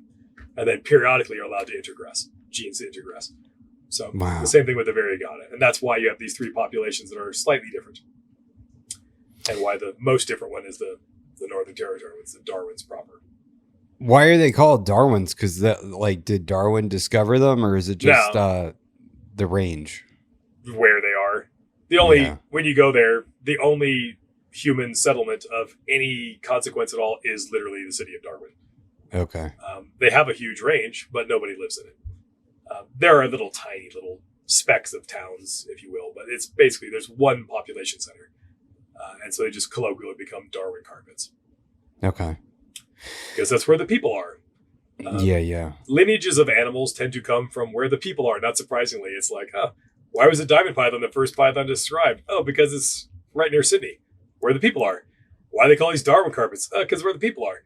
Why are all the Brettles pythons? They're all right around Alice Springs, aren't they? Because that's where the people are. It's like you're not finding, these things. They have bigger ranges, but you're not finding a carpet python in Catherine Gorge. They're there, but they're not called Catherine carpets because there's no people there. So they get named after colloquial anyway around the places where the people are who find them. Are there any undescribed carpet pythons? Probably. That's an unanswerable question. There's one population I think needs more study done to it, maybe two. And they've been looked at genetically a little bit, but you need to if you look at the status of the standard for when you did genetic analysis 25 years ago, you'd be only looking at a couple mitochondrial genes and that's it. And that keeps, and then you'd look at a lot of mitochondrial genes and a few nuclear genes. And then you look at the entire mitochondrial genome, the whole thing, which is really not that big, and a couple hundred nuclear genes. And it's eventually, the larger you're sampling, the better your information is going to be. You're looking at more and more and more of it. Before, you're looking at a tiny snippet of something, a calculated snippet, mind you, not a random snippet, but you're looking at that and then you're extrapolating out, well, this little snippet I looked at is this much different than this other thing, and you're extrapolating that out, making an assumption that is represented genome-wide, and it may or may not be. But the more you sequence, the better your data is, to the point now where you can sequence whole genomes and look at whole genomes against whole genomes. And that will tell you everything because you looked at everything. There are populations that have not been looked at in that level of detail. They've been looked at in older works and shown to be distinct or different, but not, you really need a high resolution study done and looking for that particularly. Usually a lot of the stuff you get is in papers that are looking for some other thing and they anecdotally find things. There's a paper on retics and they're studying local population declines due to the skin trade. They accidentally discovered a new species of retic in the Philippines. They didn't name it either. It's oh wow, these are off the charts different, but they weren't looking to do that. They were looking at population structure in the result of the skin trade, and they accidentally, so you get a lot of this accidental findings. But that's how a lot of science works. You learn things you find a finding you weren't necessarily prepared to deal with. So I think that with the inland carpets, they definitely should be a full species, but they might be two. You have two river drainage systems in the dry part of Australia, west of the Dividing Range. You have the Lake Eyre drainage basin system, and you have the Murray-Darling drainage basin system. Most of the carpet pythons that we call inland carpets in the hobby, they are from the Murray-Darling. They used to call them Murray-Darling carpets, which are two major rivers that even have flowing water in them sometimes. And they drain into the ocean near Adelaide. And all those rivers, it's a pretty dry country, that's where you find along all those river courses, even if they're dry most of the time, that's still a bit more hospitable. That's where you find your inland carpets. North of there is an entirely separate river drainage system called the Lake Air drainage system. And those rivers are really dry, like rarely have water in them. It's a bunch of dry creek beds with some scraggly ass trees, and maybe once a decade there'll be water in them. They're almost always dry.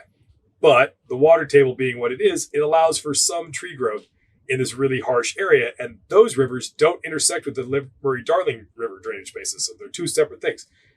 The Lake Air drainage basin system drains into Lake Air, which is a giant salt flat. It doesn't even make it to the ocean.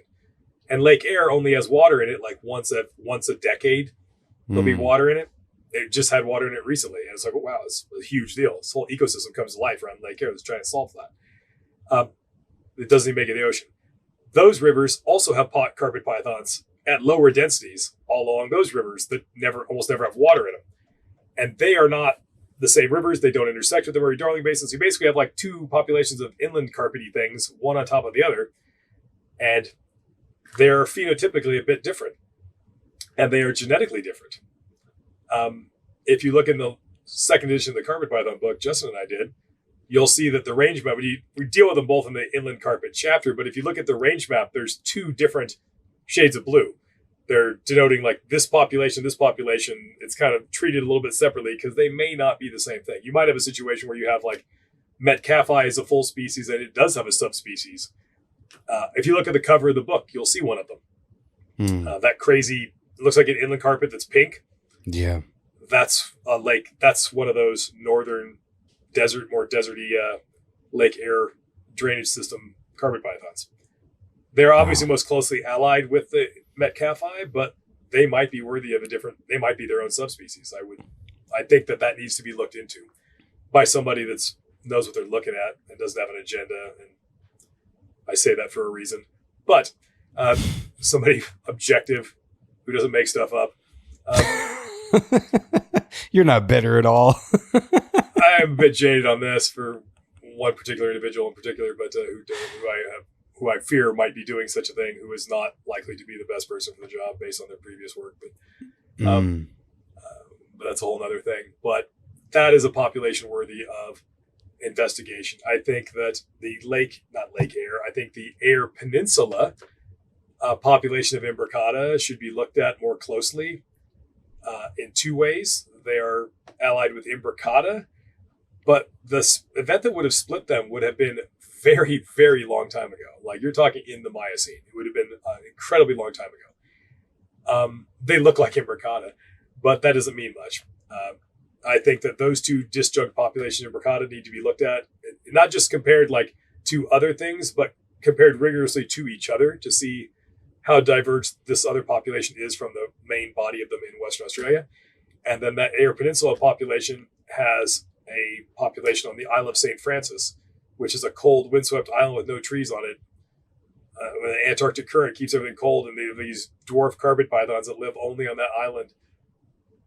And it's just like a weird little isolated pocket of these things. I think that should be looked at more closely. Wow. So yeah, there are definitely populations that need more study. Damn. Well, that kind of brings us right into inlands, which I'm assuming is your favorite carpet python. I think Brettles. I think all in all, Brettles are always going to be my favorite. I love really. Yeah, I have a million of them. I have a million inland carpets, but I have a literal million Brettles pythons. Like if I didn't have self-control, like Brettles pythons would be $5 a piece. Because I have like 20 odd adult females, like 20 odd adults. The only reason they have any value is because I voluntarily don't breed most of my snakes. I breed probably at most 1 in 4 of my females I put a male with in a year. Because why do I want to make 400 Brettles pythons in a year? That's insane. But I have that many females. Like I like them. But I don't breed. I just sent a couple of adult pairs to a friend's on breeding loan, and I realized like I haven't even put a male with this female in 10 years. It's been sitting here for 10 years, not even having a male in the cage. Jeez. And good stuff, stonewashed ones and all this. It's not even like, good stuff. I just have too much and I don't want to overdo it. So yeah, no, it's Brettles. I like inlands quite a lot. I have a lot of inlands. I think they have a lot of untapped potential for selective breeding. Okay, so can you elaborate on that, on the untapped potential? I think that you will see sometimes, while those northern ones that may be their own thing, show a propensity for more pinks and browns and reddish pigments in their background color, giving a really different look. You do see some of that in the southern population as well, in the Murray Darling animals.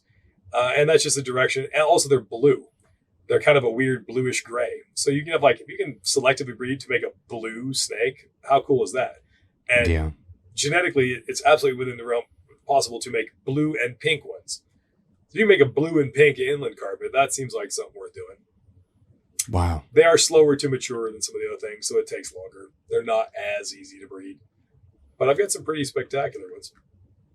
Nice. So over in the long haul, I'll eventually get there. So the problem is you can't tell in babies if they're going to have any pinks and browns or how much blue they're going to have. You have to raise them to adulthood, and then you'll know. It's not selective breeding for pattern is super easy because pattern is there on day one. Oh, it's obviously this one. Color comes in over time. And so unless you're willing to hold back entire clutches to adulthood, the odds that you pick the one with the best color are low. So it's a much slower process. How do you, just broadly speaking, not specifically for inlands, how do you pick your holdbacks? I don't want to give away trade secrets, but in the broadest possible terms, well, this is my job, man. I don't want everybody to know.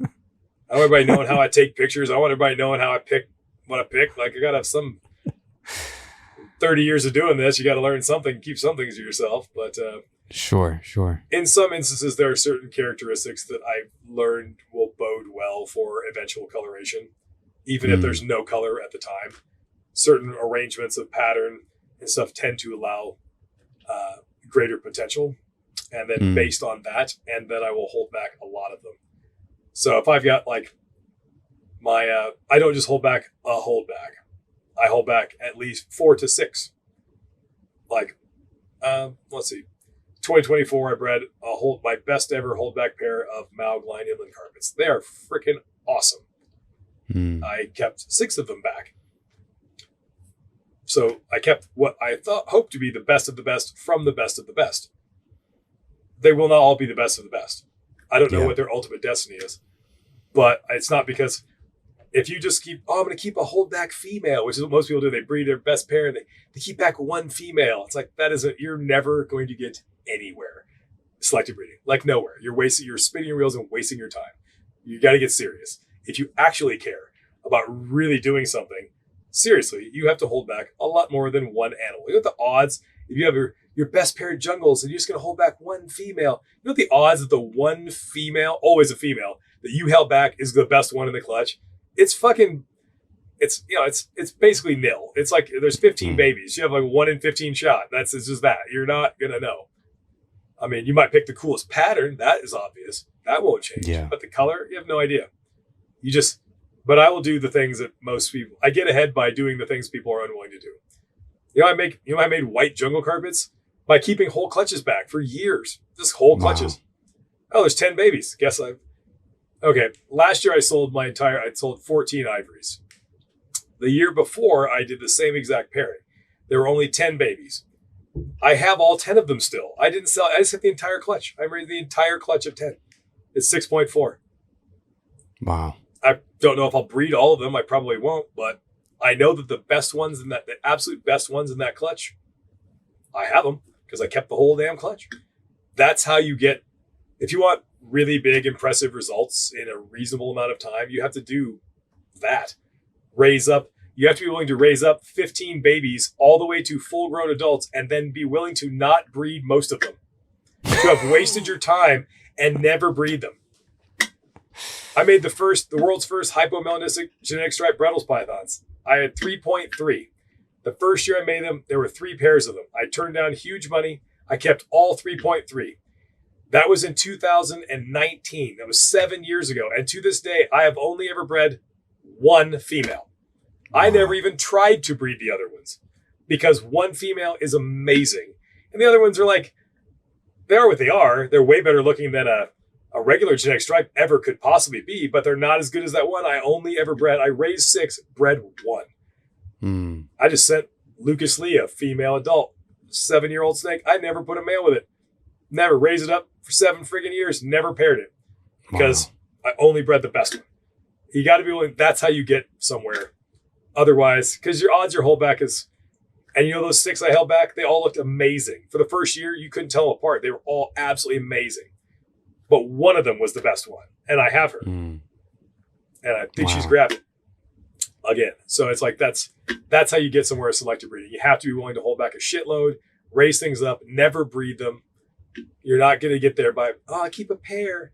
You're never going to get anywhere. Unless you're trying to make something like a stripe or something, in which case you can just do that. But for color, it'll take too long. You'll never get there.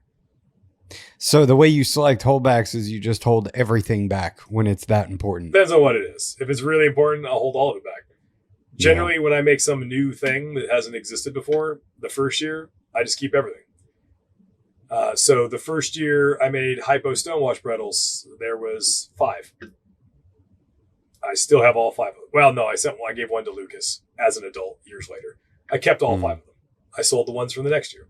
The first stripes, I kept all of them. The first triple visual hypo stonewash stripes, there were 5 of them, 3.2.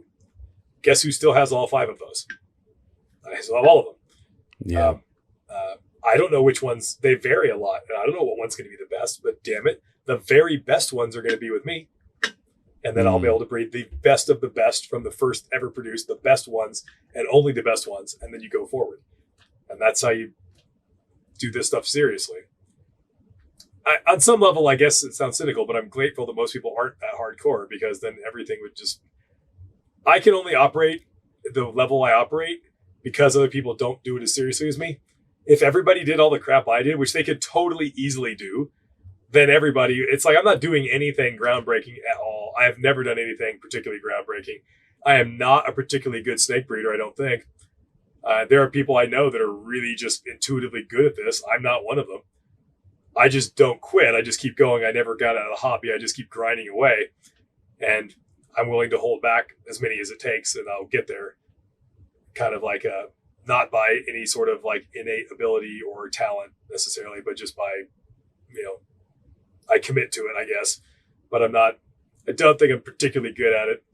And I've never done anything in the reptile hobby that other people could not have done. I've done a lot of things people don't do, but I'm not doing any, I have not ever, nor will I ever do anything other people could not also just do exactly the same thing as me and get the same result. There's nothing magical happening here at all. I think people think, sometimes they see people in the hobby they get to whatever level of success, notoriety, what have you, and they think that they're somehow doing something magical or something. And they're totally not. They're not. They're just doing the same crap everybody else is doing. They're doing more of it or for longer or whatever. Eventually you get there. It's like you just take one step at a time. Like if you're standing there and you look off and there's a mountain off in the distance and you just take a couple steps a day, you will eventually get there. However long, it might take a long time. You'll eventually get somewhere. You just keep going. Just keep going. You'll eventually get there. People just give up. They throw in the towel. How many people, they have a big collection and they get out of the hobby. Something happens. They get out of the hobby. And then 5 years later, they get back into the hobby and they get out and they get out. They get in, they get out. And they never get anywhere because you're resetting the clock. Me and guys like my friend Ryan Young, and he's in the same boat. The GOAT. He's not particularly great at this stuff either. You know what Ryan He's did? the GOAT. How dare you? I'm calling that all the time. But he's just like me. You know why Ryan has all the stuff and does all the stuff? Because he never, at no point, I've known that guy since he was 19 years old. We were young and had hair. Well, he still does. But we're idiot kids. And neither one of us, the reason we got to this point is that neither of us got out of the hobby at any point. We never, ever, ever stopped. We just steadily kept going and going and growing and growing and growing over all that time without ever having that reset.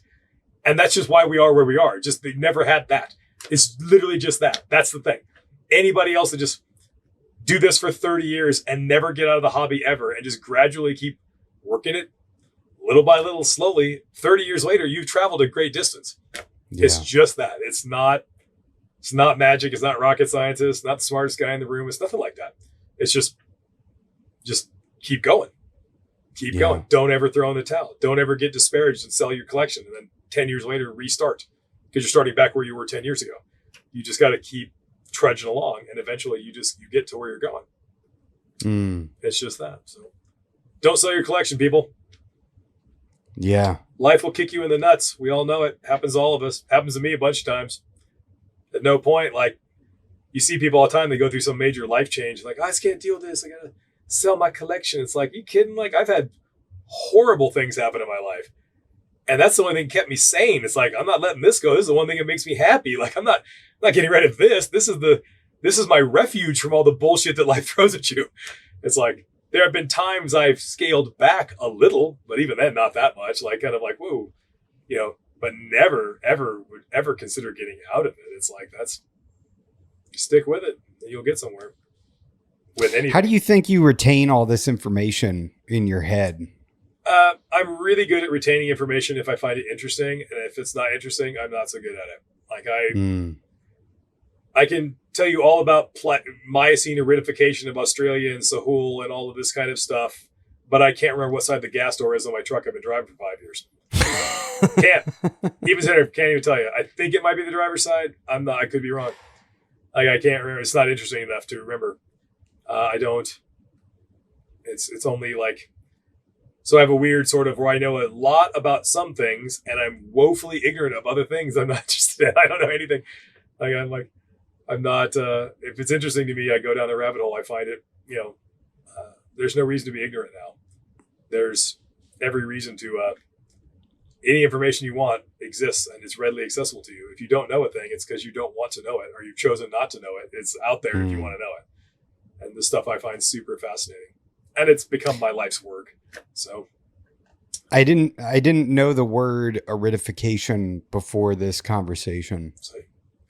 But my mission is complete. I think that if you listen to a podcast or any sort of media at all, and you're willing to sit there for 2 hours, listen to somebody like me yammering on about whatever, you should learn something. If you listen to this and your life is so precious, your time is the most precious thing you have. If you spent 2 hours listening to this and you didn't learn anything you didn't already know, then I failed. Then it was a waste of 2 hours, in my opinion. You should learn something, even if it's just the word aridification. It's like, you should be a little more, you invested your time and you should learn something you did not know for having spent that precious time.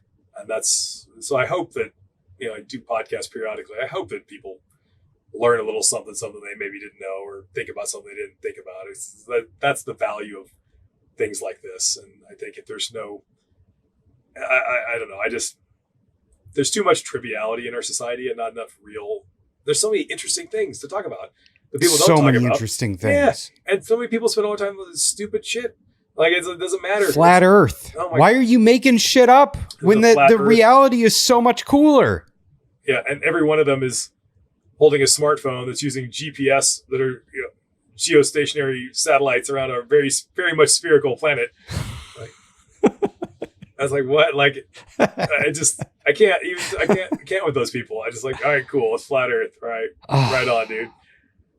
Like, yeah. I work with a guy that believes in flat Earth and I convinced him. For real? Yeah, for real. You got to be just a whole other level of just like criminally stupid to, I just don't even. He's a nice man.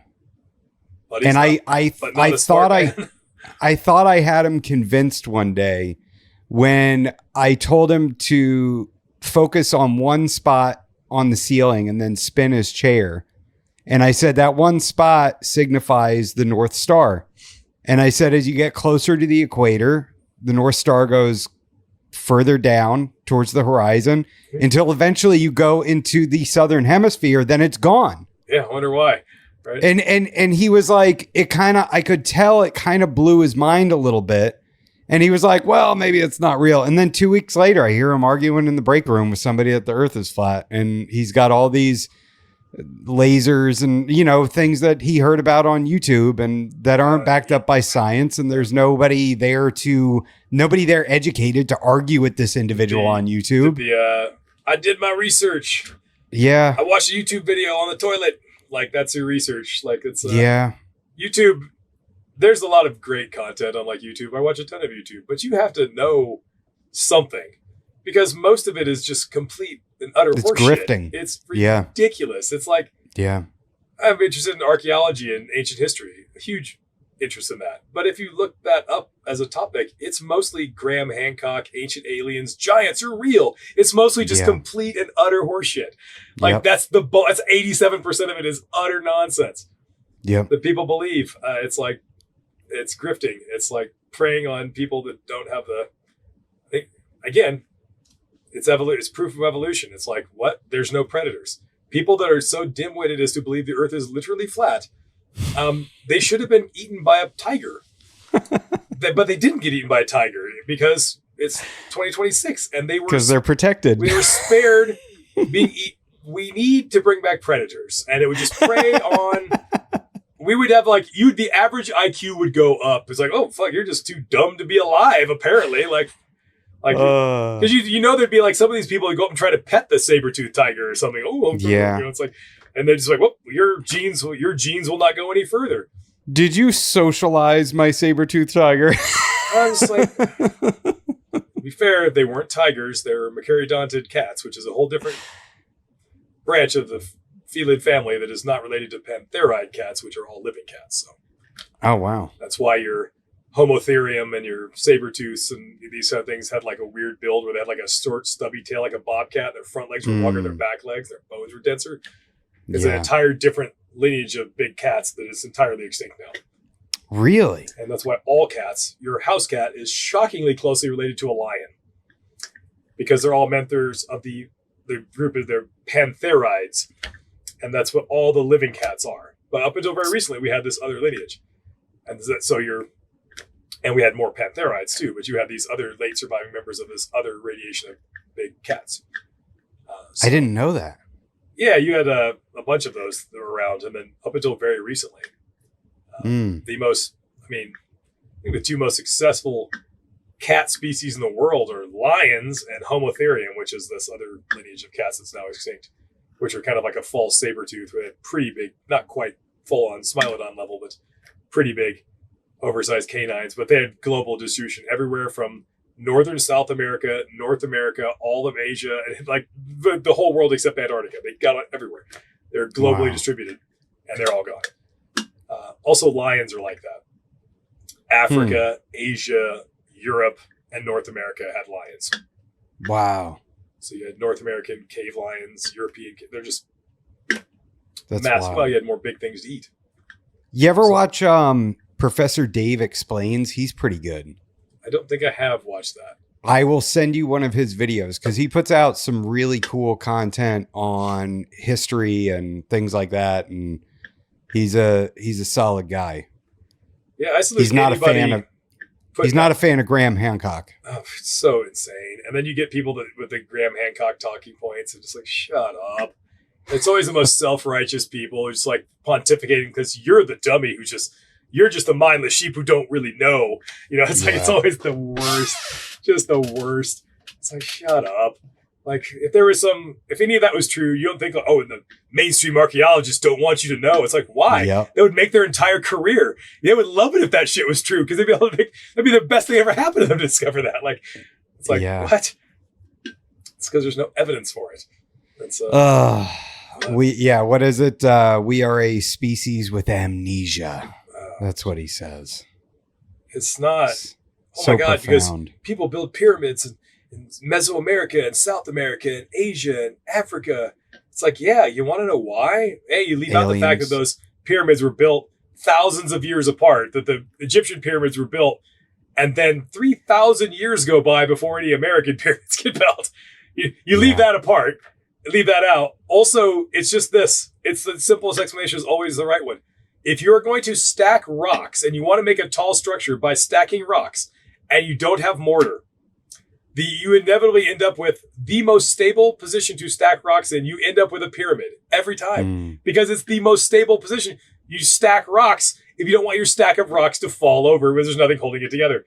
It's just dry stacked rocks. You will end up with a pyramid. It's literally just that. But that's not a sexy answer. That's not a rewarding answer. That's not cool. Yeah. It's like, it's just, if you're going to stack rocks, you're going to stack rocks in a pyramid. Because if you stacked them in a column, it would just fall over very quickly, wouldn't it? You end up with a broad-based pyramid structure because it's stable to stand up over time. And that's all it ever is. Yeah, but how did they move the rocks, Nick? They're too heavy. They're too big. They're not. And we know how they move their rocks. This is the craziest thing. It's like they drew pictures of how they move their rocks. It's like especially in the Egyptian thing, it's the easiest, not easy, brute force. But there's a great inscription, and it was kind of misinterpreted for a long time. It's like, it's obviously a depiction of some ritual, and it's like there's a big wooden sledge with a block on it, and a bunch of people dragging this fucking rock on this sledge. Okay. We're obviously moving a big block of stone, and there's these two interpret them as priestesses and pouring some libation on the front of the sled and everything in part of some ritual. It's like, nope, they were just dumping water on the sand. Turns out if you just dump water if you're pulling a wooden sled with a big block of wood on it, and you just pour water on the sand directly in front of where the sled's going to go, it reduced the friction by 50% I mean, you can pull twice as much weight with the same amount of manpower, or use half as much manpower for the same block. It's that efficient. It was literally just, they drew a picture. You just dump water on the sand, lubricates the sand, slides easier. Wow. It's literally, but nobody wants, it's like everything. It's like, nobody ever wants the real answer. They want the magical mystery answer, don't they? Yeah. The aliens taught us how to do that. That's my God. It's like, stop. It's like, even in the reptile hobby, it's like, look at all the crazy magical morph nonsense people deal with. It's like, they don't want a fact-based answer. You want some magical, mystical fairies and unicorns answer because that's sexy. That sells. Like, the real answer is usually lame. It's like, we just poured water in front of this while we're sliding this block of stone with a bunch of people. Like, that's it. Like, that's such a, it's like to get all the way to the point of all this speculate, how do they build the mystery? How do they build the pyramids? And then the actual answer is like, yeah, I made a big ramp out of mud brick and sand and just got the sand wet and pulled it. Like, that's such a lame answer after centuries of buildup that the actual answer is just so simple. Like, it's so anticlimactic that people don't want to accept it. And didn't they cut it with, was it copper or brass? But weren't they adding some sand to it or something? And yeah, it's like, these blocks are so precision. They're cut with a saw. Obviously, yeah, they did cut it with they absolutely 100% cut it with a saw, a big 2-person saw, like 19th century loggers would do this with. Yeah, just like that. Only the blade was copper, because when you think, well, how are you going to cut granite with copper? Copper is so soft. You have to be constantly sharpening the saw blade every 10 seconds. Yeah, but if you just put a little sand on there, it acts as an abrasive and it goes way faster. Not fast. Yeah. It's still ridiculously labor intensive, but it does work. And it's just that. It's dribble. And they had a lot of sand. Just dribble some sand in there. That's it. Were the pyramids built by slaves, or no, were they built? That's religious nonsense there. Interesting. So it was actually paid. Was it paid people? I mean, were they making a decent living? Not paid in the sense that the ancient Egyptians did not have a currency per se. But yeah, this idea they're built by slaves or Hebrew slaves is complete and utter horseshit. Made up much later. Has nothing to do with it. It's absolutely not true. We know exactly who built them. We know when they built them. We know how many people built them. We know all this stuff. Because it was basically the Egyptians they kind of invented leisure time.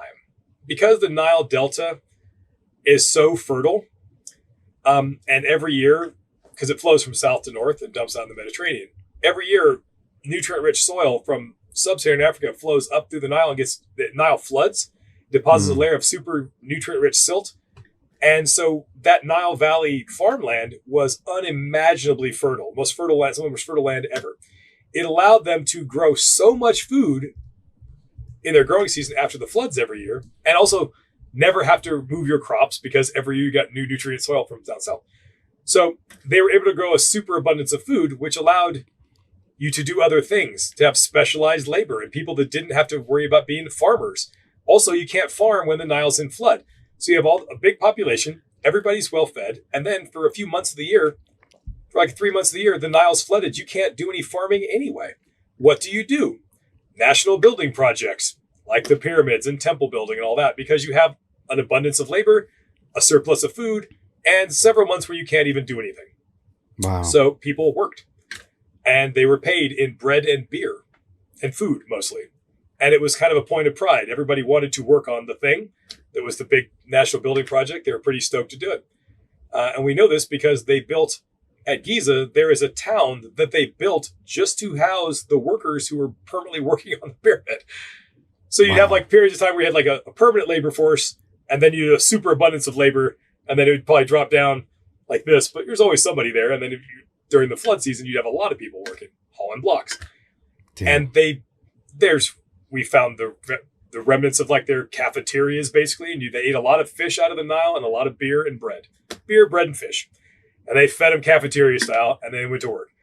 And they built a cemetery for themselves, and they made there's a workers' cemetery for the workers who built the pyramids, and they made their own little miniature tombs out of like blocks that weren't good enough for the pyramids, that they're cracked or whatever, had flaws, and they wrote inscriptions in their own little miniature tombs, talking about how stoked they were. They how proud they were to work on the pyramid for their pharaoh and all this stuff. It's not a mystery at all.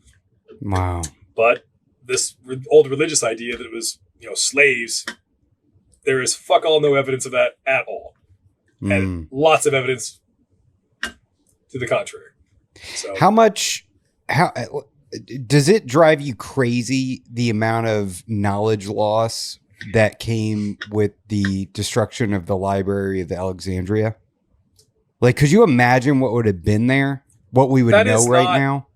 That's a misunderstood historical event, and there wasn't like one day they burned this library down. It was like a slow degradation over a few centuries. Okay. More of that stuff exists in other places than you might think it does. Really? You can't really know what was, by its absence, you can't really know what all was lost. That a lot of things were lost? Absolutely. Probably not quite as bad as people think. And it wasn't like one single cataclysmic event. It was a decay over time and then a series of bad events. But not like, it wasn't just like, and on Tuesday they destroyed the Library of Alexandria. It was neglected. There was small events. It was a process of that. And so, and all those things, there would have been copies other places, but very few. What are the odds if you wrote a book that a copy of it would be around 2,000 years later? I say there's a guy's written a few books, and I think it's very unlikely anybody's going to find a copy of any of the things I wrote 2,000 years from now. But man, wouldn't it be cool if there was some Nick Mutton of the future reading your book? It'd be pretty laughable, right? But it's like, what the hell? And then there's the, what gets preserved and what gets handed down there's a survival bias and that sort of stuff as well. I think you might see some of that stuff but you can't know what was there because it's gone. Yeah. You can't know you'll never know what you're missing. In ancient historical records, you'll see like records to other records. You'll see like in this guy's book that we do have, he mentions this other guy's book and you don't have that guy's book. Or he mentions a book by an author, but a work that you don't have that doesn't survive, or only this much of it survives. That kind of stuff. There is a lot of that. I don't know if you follow, and we're getting way off topic for snakes, but we sure are. Do you follow much about like the scrolls from Herculaneum? No. Okay. Tell me. Everybody knows that Vesuvius destroyed Pompeii, which is a town of like 60,000 people, kind of a ultra wealthy resort town for the ancient Romans. There was another smaller town, much smaller, maybe 5,000 or 8,000 people, called Herculaneum, that was on the other side of the mountain. It got buried in a different manner. It basically got carbonized. So the state of preservation is different, but better. I've been there in person and walked around its streets and all that kind of stuff. There's a wealthy villa outside of town that I think is believed to be like owned by like Julius Caesar's like father-in-law or some such shit. It's like, wow. Anyway, the guy had an extensive private library of scrolls, like thousands of scrolls, and they found it. But the problem is, if you cook all your scrolls at 1,000 degrees Fahrenheit and they instantly turn into carbon, you can't unwrap them and read them. So they have hundreds and hundreds and hundreds of completely jet black carbonized scrolls that if you flick them, they just disintegrate into ashes. They are unreadable. They are unfoldable. They've tried over a century various times to unwrap them. It always ends up destroying them. So there are copies of a lot of these works that are unreadable. But now technology has gotten to the point where, because the ink they used at a molecular level is different from the paper it's written on, you can use like all sorts of super crazy technology now to digitally scan in 3 dimensions all through that. And then computing power has got to the point where you can digitally read scrolls that are unopened, or just a block of carbon. And then they've started using AI to decode them, to decipher what this likely is. And then you have to have a human actually translate it, because the AI is shit at translating ancient Latin, apparently. Wow. But they've gotten a few, like, they've identified a couple of texts now, and one of them is a lost work by some well-known Roman author. And, here, they knew this document existed, but they didn't have it, and now they have a copy of it. They can't read. They've only gotten, the equivalent of like a page into it, because it's unfathomably difficult. But eventually, 5 years ago, they'd only read managed to undo this a couple of words. And now you're getting like paragraphs. It's getting better and better. And eventually, much of that stuff you'll be able to recover and read without destroying them. Just damn, that's cool. Yeah. So you will see a lot of works, unknown works by ancient authors that we do have, but there's not as that stuff. But there's a lot. There's not a few of these. There's a shitload of these. Wow. So yeah, we'll learn more. Man, that's cool. It makes you wonder too, how much was lost to just grave robbers, just people just busting into tombs and taking shit out. Oh yeah, because if it's not interesting or valuable, it's trash. Do you realize in the 19th century, in the 18th and 19th centuries, when the British were mostly just pillaging Egypt for antiquities, that they were coming like a lot of like just so many mummies? Because even in the like Greco-Roman times, it was very, you would be mummified. It was very fashionable to be mummified. The state of mummies were shit by then. The art had definitely declined. But, there were so many Greco-Roman mummies that they were literally burning them as fuel. You just like use them as fuel to burn. No. Yeah, that was the level of preservation in a lot of the 18th and 19th centuries. Yeah. You just burn them as fuel because there's no reason to look at that. That's not, it's like just... It's also why there's a shitload of like Greco-Roman mummies in museums all around the world, because there's like, even in private owner, it's like this was unprotected and just people just did horrible things.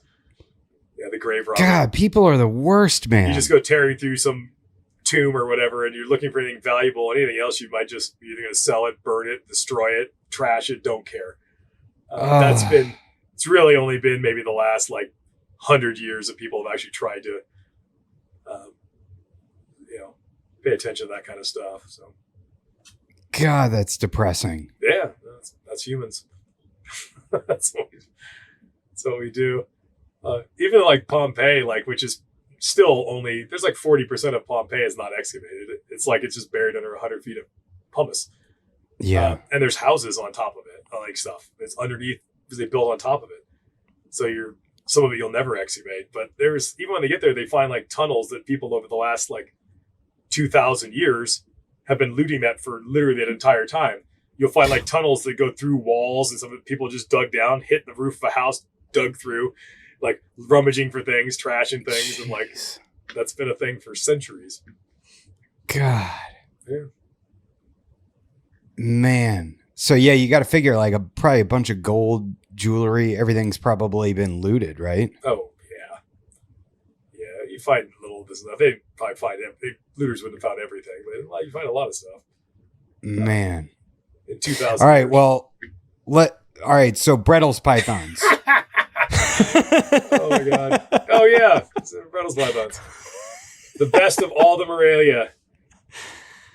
It's basically an island species. It's evolved on an island. It's just, the island is in the middle of the continent. So you end up with very little genetic diversity.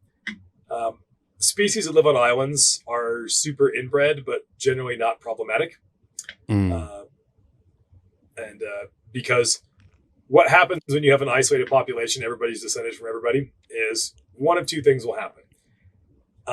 Either you have some bad stuff in your genome and your population will crash, inbreeding depression, and you might just blink out.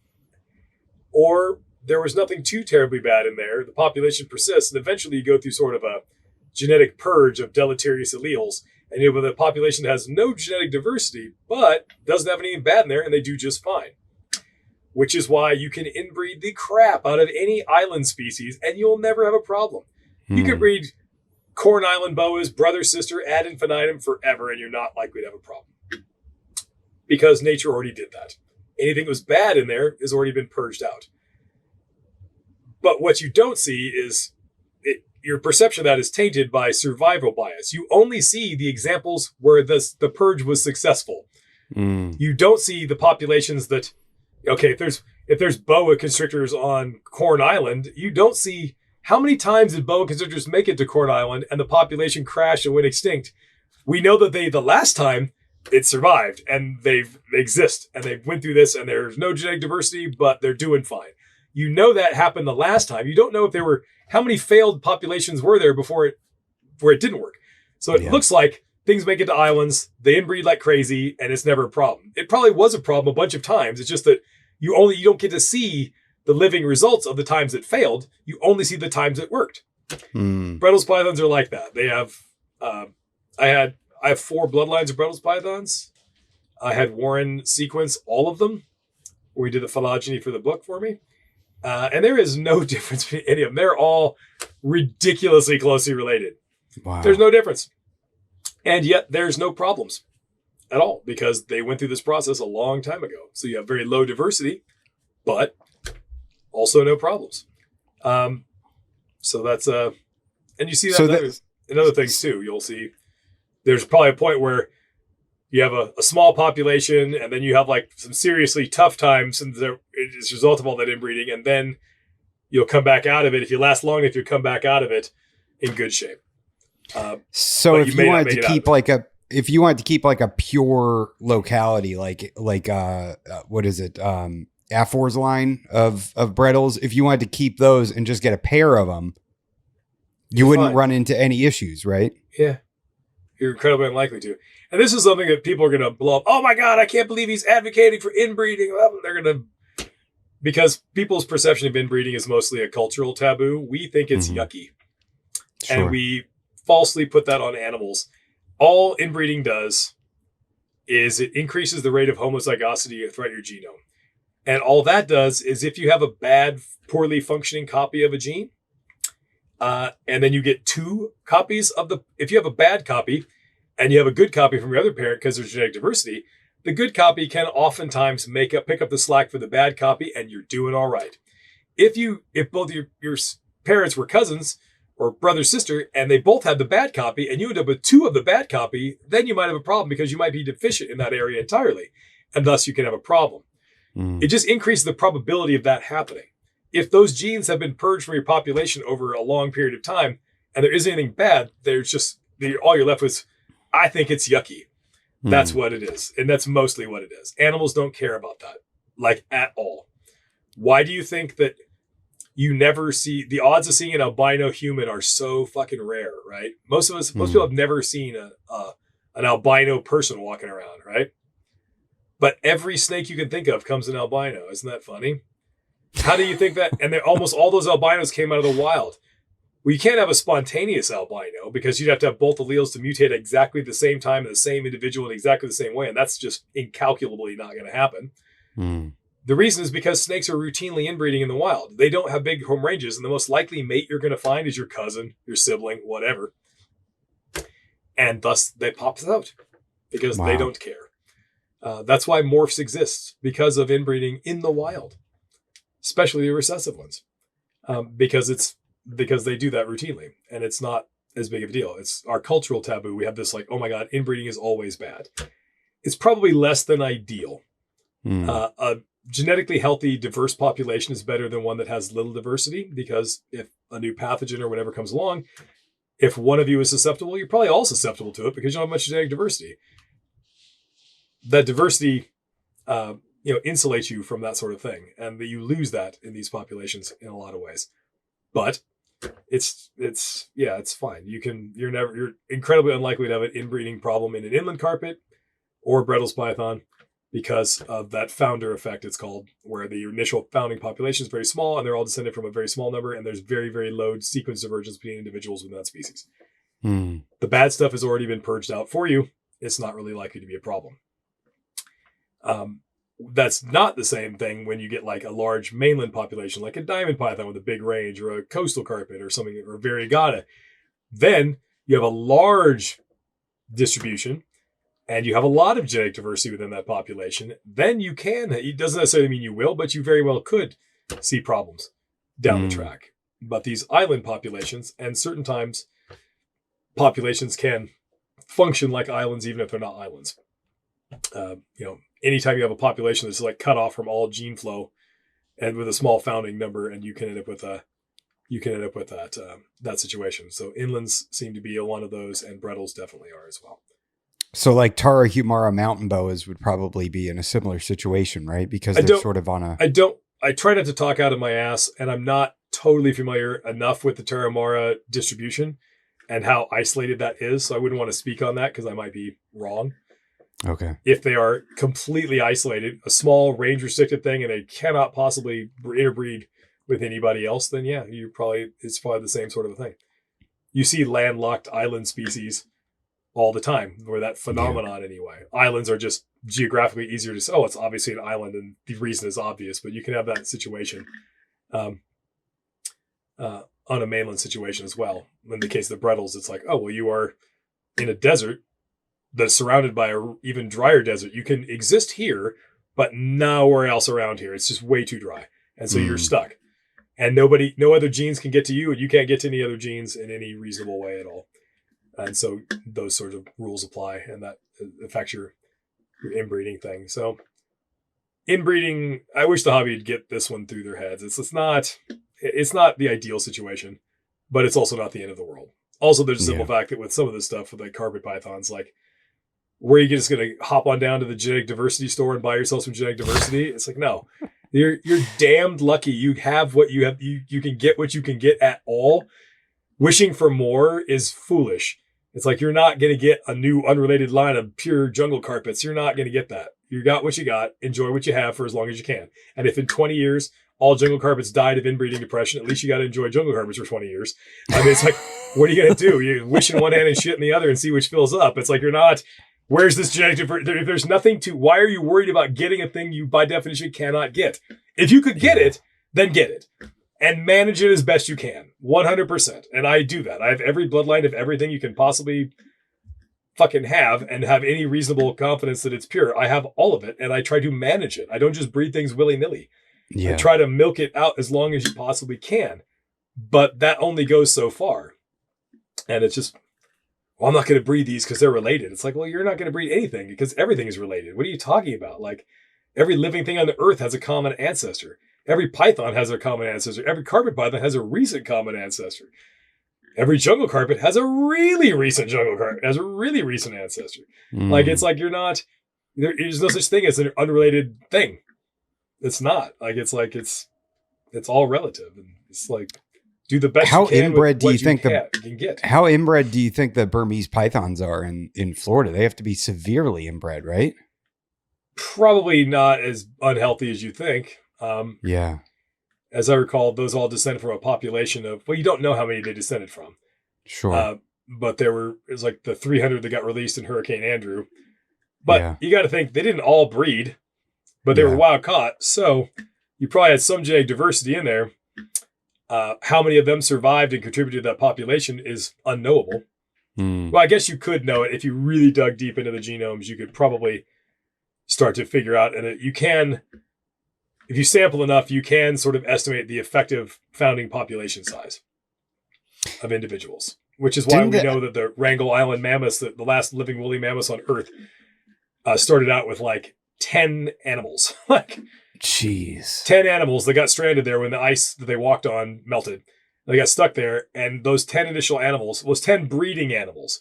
There could have been others that just never bred, but those 10 original breeding animals, that one small herd, founded a dynasty that lasted for 6,000 years and stabilized at about 300. You had a herd of 300 mammoths on a tiny island for 6,000 years. It started with 10 animals. And at the end of it, they became extinct for reasons unknown, not inbreeding depression. You can see in the bones of ones on the ground that there are some sort of dark times, population crash from probably inbreeding related, and then they came through on the other side of it. You can see in their genomes that sort of trough of the dark days of the genetic purge, and then they made it through, and then then they were doing great.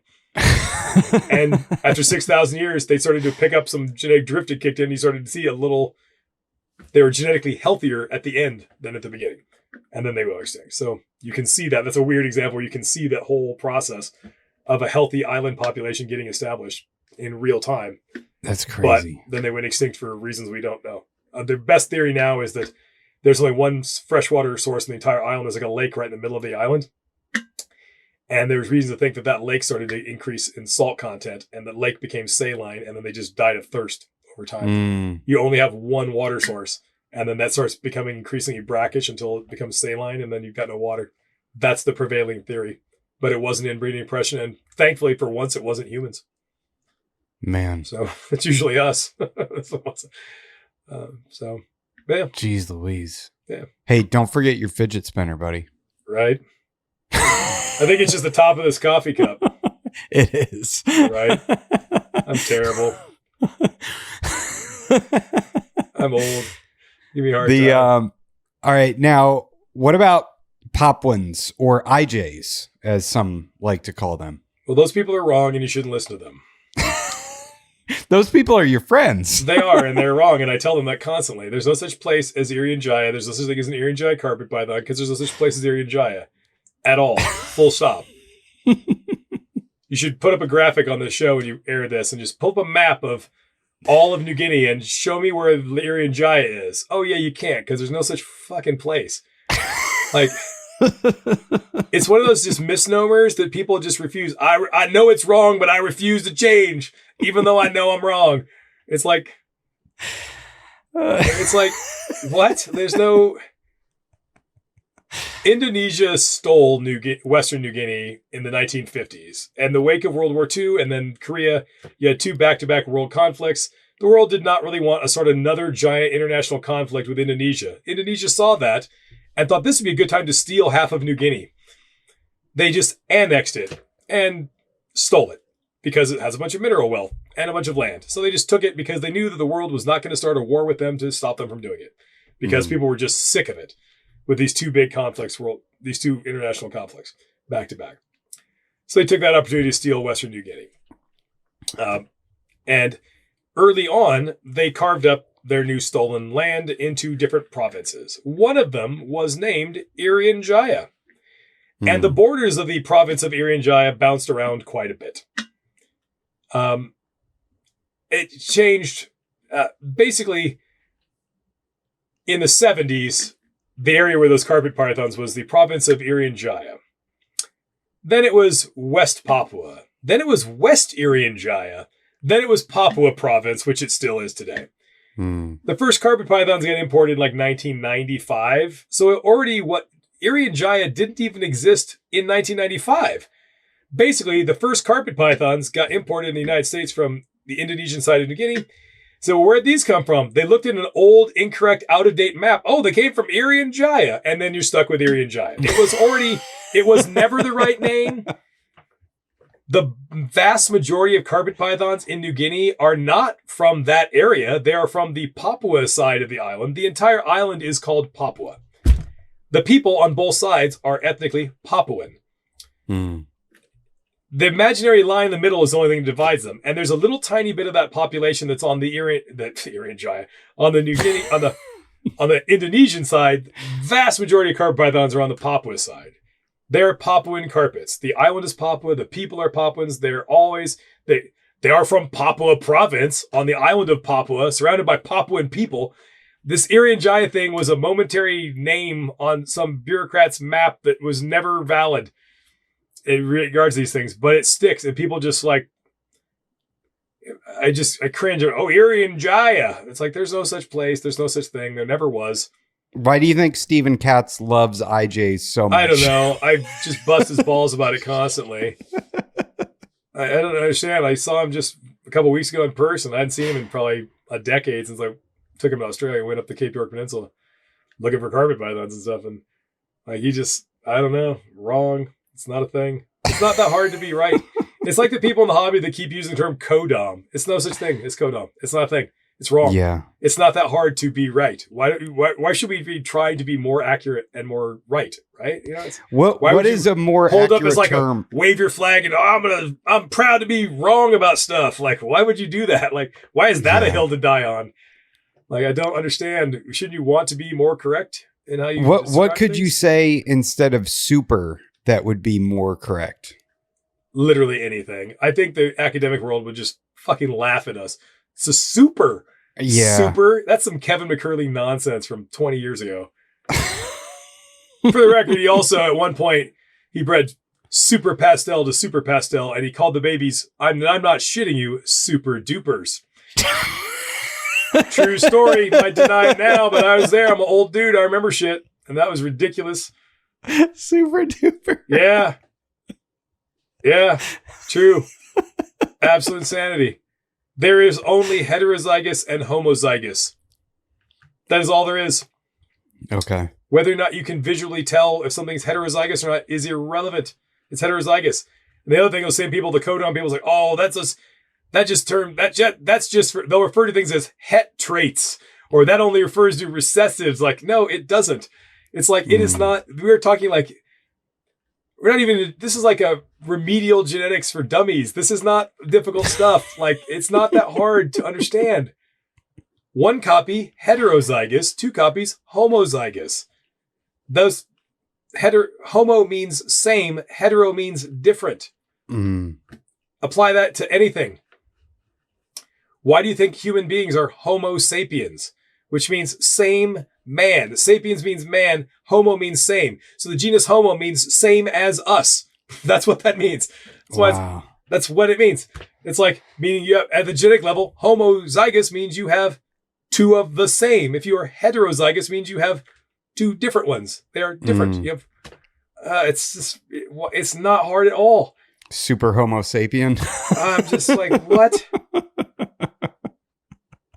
Yeah, it's the same terms. It's why is it so hard for people to just be accurate? And I mean, how are we going to take you seriously if you're still talking about your super whatever from Irian Jaya or whatever? It's just like, no, I would think that, I don't know, like if I knew I was wrong about something, I would change that. I would try to be right. I'd try to be accurate in things. Like I'm sure I've said something in this podcast that later will be disproven, that later we'll learn even more and some new insight will be gleaned from who knows what about what. And I will, but I'm not going to stick to it. I'm like, wow, that's awesome new information. Now this is the best approximation of what's going on. And you go with that because that's the process. That's what everybody should do with everything. Imagine how much more better people's lives would turn out if they would be open to new information. Like, oh man, like, it'd be incredible. Like, oh man, it's like, wow, if you're, what's going to lead you to the most success in life and the happiest life and doing the best you can? Is it going to be sticking rigidly to dogma and things you can believe in spite of evidence? Or is it going to be adapting to new evidence, learning new things, and incorporating that in what you do in every aspect of your life? It's clearly the latter. What point is sticking rigidly to dogma that's easily disproven? At what point has that ever benefited anybody in any aspect of life? But here we are talking about IJs and codoms. Super dupers. There's a very, very well-known ball python breeder, probably the best one at the moment. And he's like, still does his stupid videos. And he's still referring to things as codom. And I'm like thinking like, is this guy, is he a dim bulb and doesn't understand it? Or is he just pandering to the dumbest person in the room? Because it's got to be one of those two things. He either doesn't get it, or he's pandering to people he thinks aren't smart enough to get it. It's got to be the latter. And I'm thinking, you don't do what is the point? Your video sucks then. It's like people should learn something. I mean, it's like, I would like all my dumb opinions reinforced. Like, no, I would like to, what? No, it's like, if I'm wrong, tell me I'm wrong. Show me that I'm wrong. And then I'll not be wrong anymore. And I'll know more.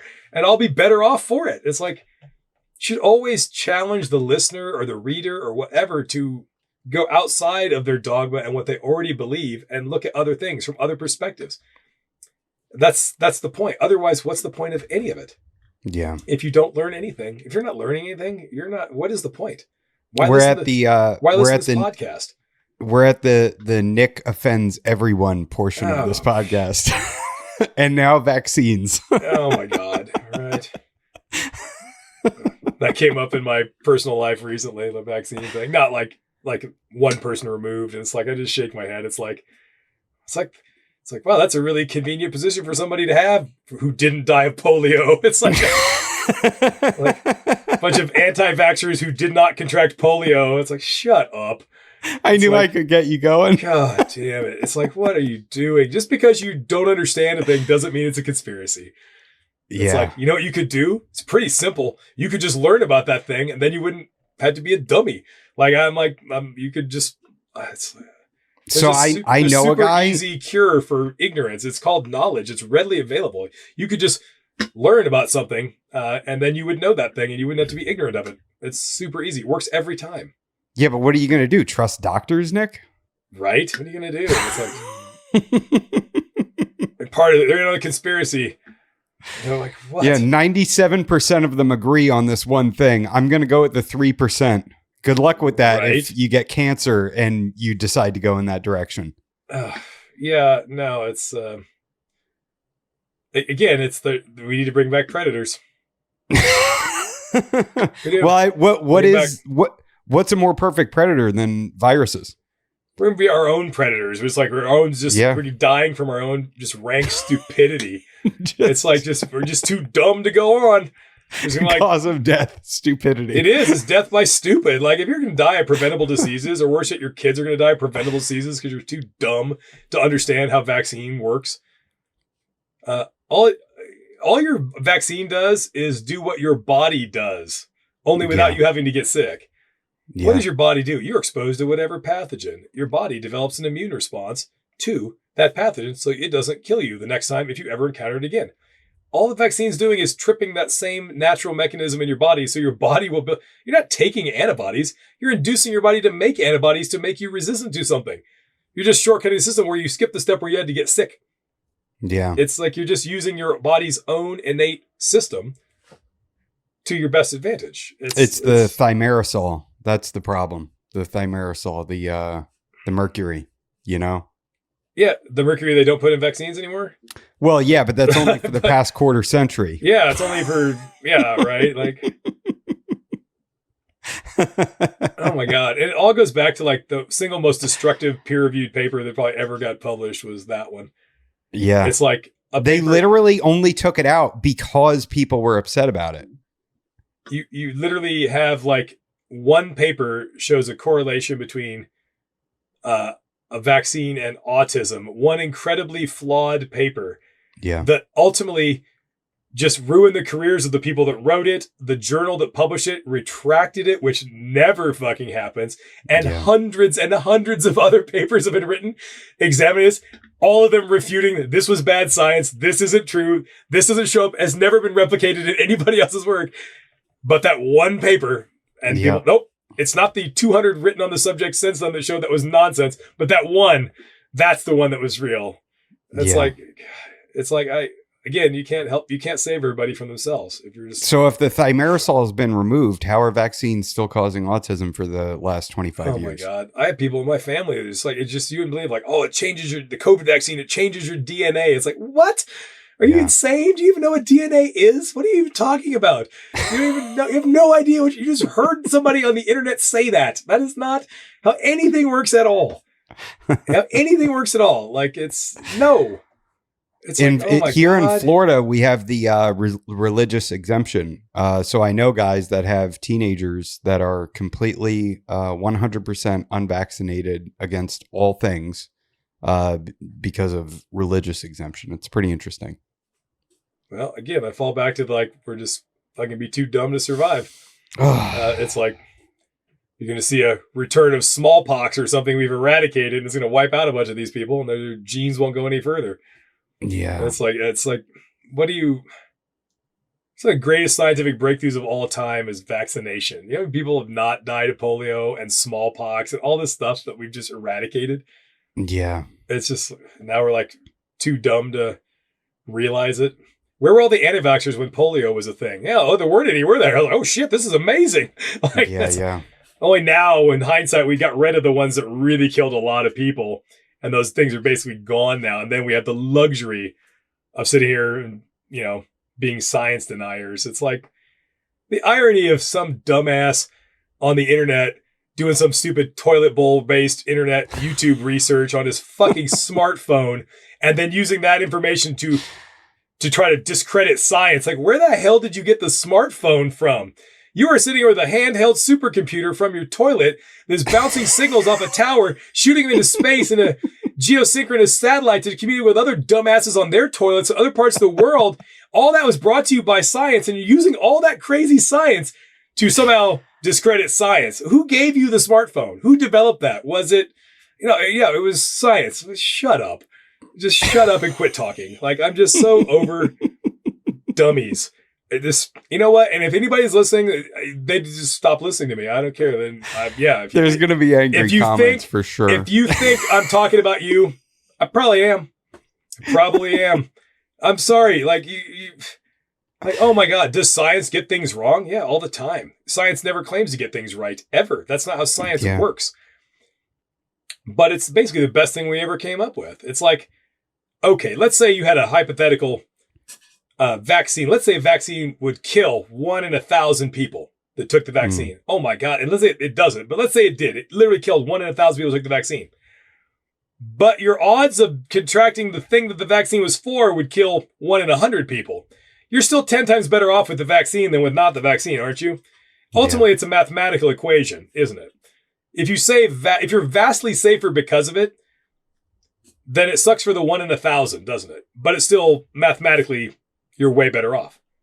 Yeah. It's like to fixate on the 1 in 1,000 that went bad, but not the 10,000 where it went good and they didn't die. That's the kind of perverse sort of internet math you have to use to get there. And it starts with like, I believe vaccines are bad because that's what I heard on the internet. And then I'm going to look for evidence that supports that and cherry pick and ignore the massive amount of data that says this is the best thing medical science has ever come up with. I didn't mean to get you going on vaccines. I think you did. I said it as riled a joke. up so people will be like, oh, this guy is a jerk. It's like going to be, the comments are going to be good on this one. Are they? Like, I'm like, bring them on. Bring it on. Like, if you're going to make a good argument, it's like, bring it. Like, I'm not, like, if you want to argue with me, I will happily entertain anybody's argument, but you better have evidence.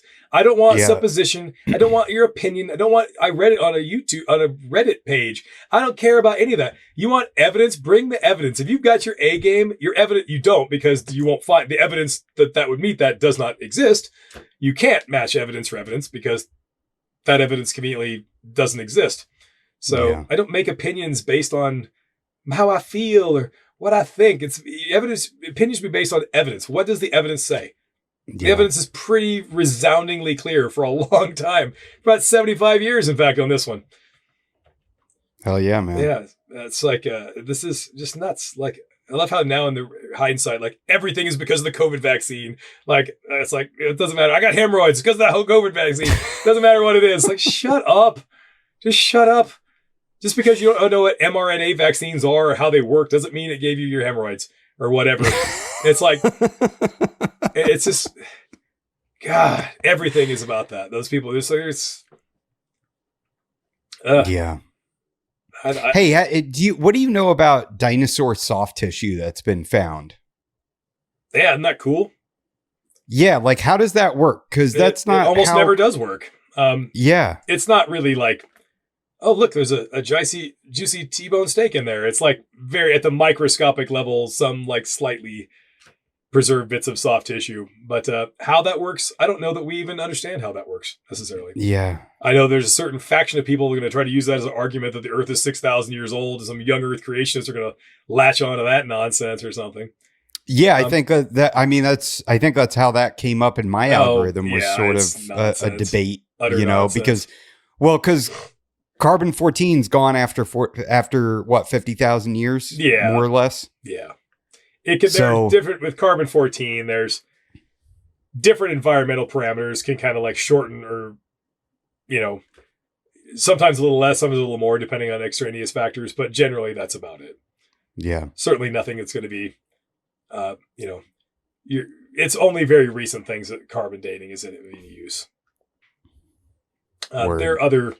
You're just measuring the radioactive decay of a carbon isotope, carbon-14, that decays at a regular rate. By measuring the ratio of regular carbon to carbon-14, as a decay byproduct, that ratio of that changes at a predictable rate. Thus, you can calculate the ratio of carbon to carbon-14. You can estimate the date at which that stopped and get an age. But there's other ways you can do that. You can use other longer, because the half-life of carbon-14 is very short. But like of uranium, it's crazy long, which is why radioactive waste is a problem, because it stays radioactive for a really long time. Yeah. Eventually, it'll decay into a stable isotope, but it takes a zillion years. So you can do uranium-thorium dating, which is the same basic setup as carbon and carbon-14. You just measuring the ratio of these two elements, which decay on a much longer time scale, so you can also get a date that way. The farther your goalposts get farther apart, you can't narrow it down to a century. You're narrowing down to your goalposts become like a million or 2 years apart at these other dating systems. But it's the same basic principle, measuring the decay of elements. That's what is it? Potassium 40 and uranium 238 that they measure for that? I believe so, but don't quote me on that. Yeah. I'm definitely not an expert on dating techniques and stuff, but well, it's super interesting. Like they found those footprints at the White Sands. Yeah, and the way that I think that they looked at the aquatic plant seeds that were pressed under the footprints, and people were like, well, that could be tainted. So then they started looking at the rocks, and I guess if a rock absorbs radiation from the sun, and then once it's covered, it'll dissipate at a certain rate, really banana stuff, and it all checked out. Everything brought us to you within by science, not YouTube toilet research. Real science. Yes. It's amazing we're pretty smart when we put our minds to it. Oh, it's incredible. I don't know why that's so, because I guess you have people who've made their whole career by the Clovis first people and the this kind of stuff that people might have been here a lot longer than we thought. Yeah. Here's another fun fact. There's no reason to think those people persisted. You could have had people made it across Beringia, get that far, then go extinct, and then another wave of people later comes and has no relation to those people. That has happened before in Europe. There are multiple dispersals of Homo sapiens from Africa through the Middle East and into Europe that didn't make it. Incredible. Yeah, there's the Petrolona skull in a cave in Greece is a early archaic modern Homo sapiens. It's 100-something thousand years. Jeez. 50,000 years before they made it, but then died out and didn't persist. And then later on, another wave, it stuck. This is the way when animals colonize, whether it's a carpet python or a person or anything, animals make it to a colonized new area. It doesn't always last. Maybe they're there and then it doesn't persist. They go locally extinct and then they give another try and it sticks the second or third or fourth time. That you could have been that. There's a lot of fossil sites in the interior of the Northwest and stuff, and in Idaho and Eastern Oregon that seem to have. It's a little harder to date tools, but there's other evidence that suggests people have been here longer than 20,000 years. It's so cool, man. The footprints are just really enigmatic because you can relate to a footprint because you have feet. That looks like my foot. You can kind of admit it. A stone tool is hard to relate to, but a footprint is personal. It's kind of you can see, there's footprints of little kids running and playing, and you can see them running around through the mud. Well, the lady was carrying a kid. Yeah. And her one foot was more sunken in, and then she was switching the kid from side to side, and they could see that. You can see. That's such an incredible story. And then she put the kid down. That gives me chills. A moment in time from that long ago.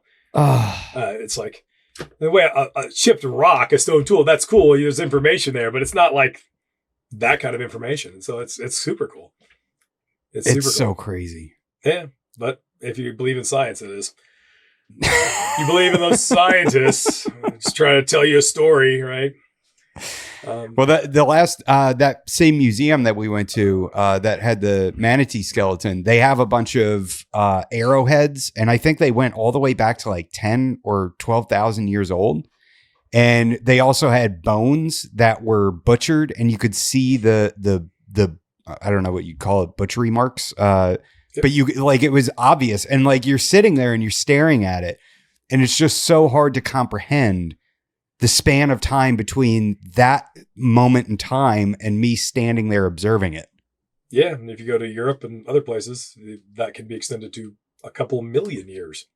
I need and to you find do that butchery marks on bones. And I mean, they found 400,000-year-old straight-tusked elephants, which is the largest land mammal ever. Wow. Ever that we know of in the fossil record. The largest land mammal, not animal, Sure. was the giant straight-tusked elephant. And 400,000 years old. That's way before us. That would have been Homo heidelbergensis. We're apparently in groups hunting the largest land mammal ever. An elephant, I mean, a couple orders of magnitude bigger than any living elephant. You're talking an unimaginably giant elephant. Wow. And they were hunting them, and you see the butchery marks on the bones. I mean, probably pretty high risk endeavor, but you probably feed your entire clan for a good long time off. Man. One elephant. But yeah, we're pretty crafty apes. Damn, dude. Well, let's wrap this up. I know you got a Mustang to go work on. Yeah, it's probably almost too hot now. I'm yammering on for too long.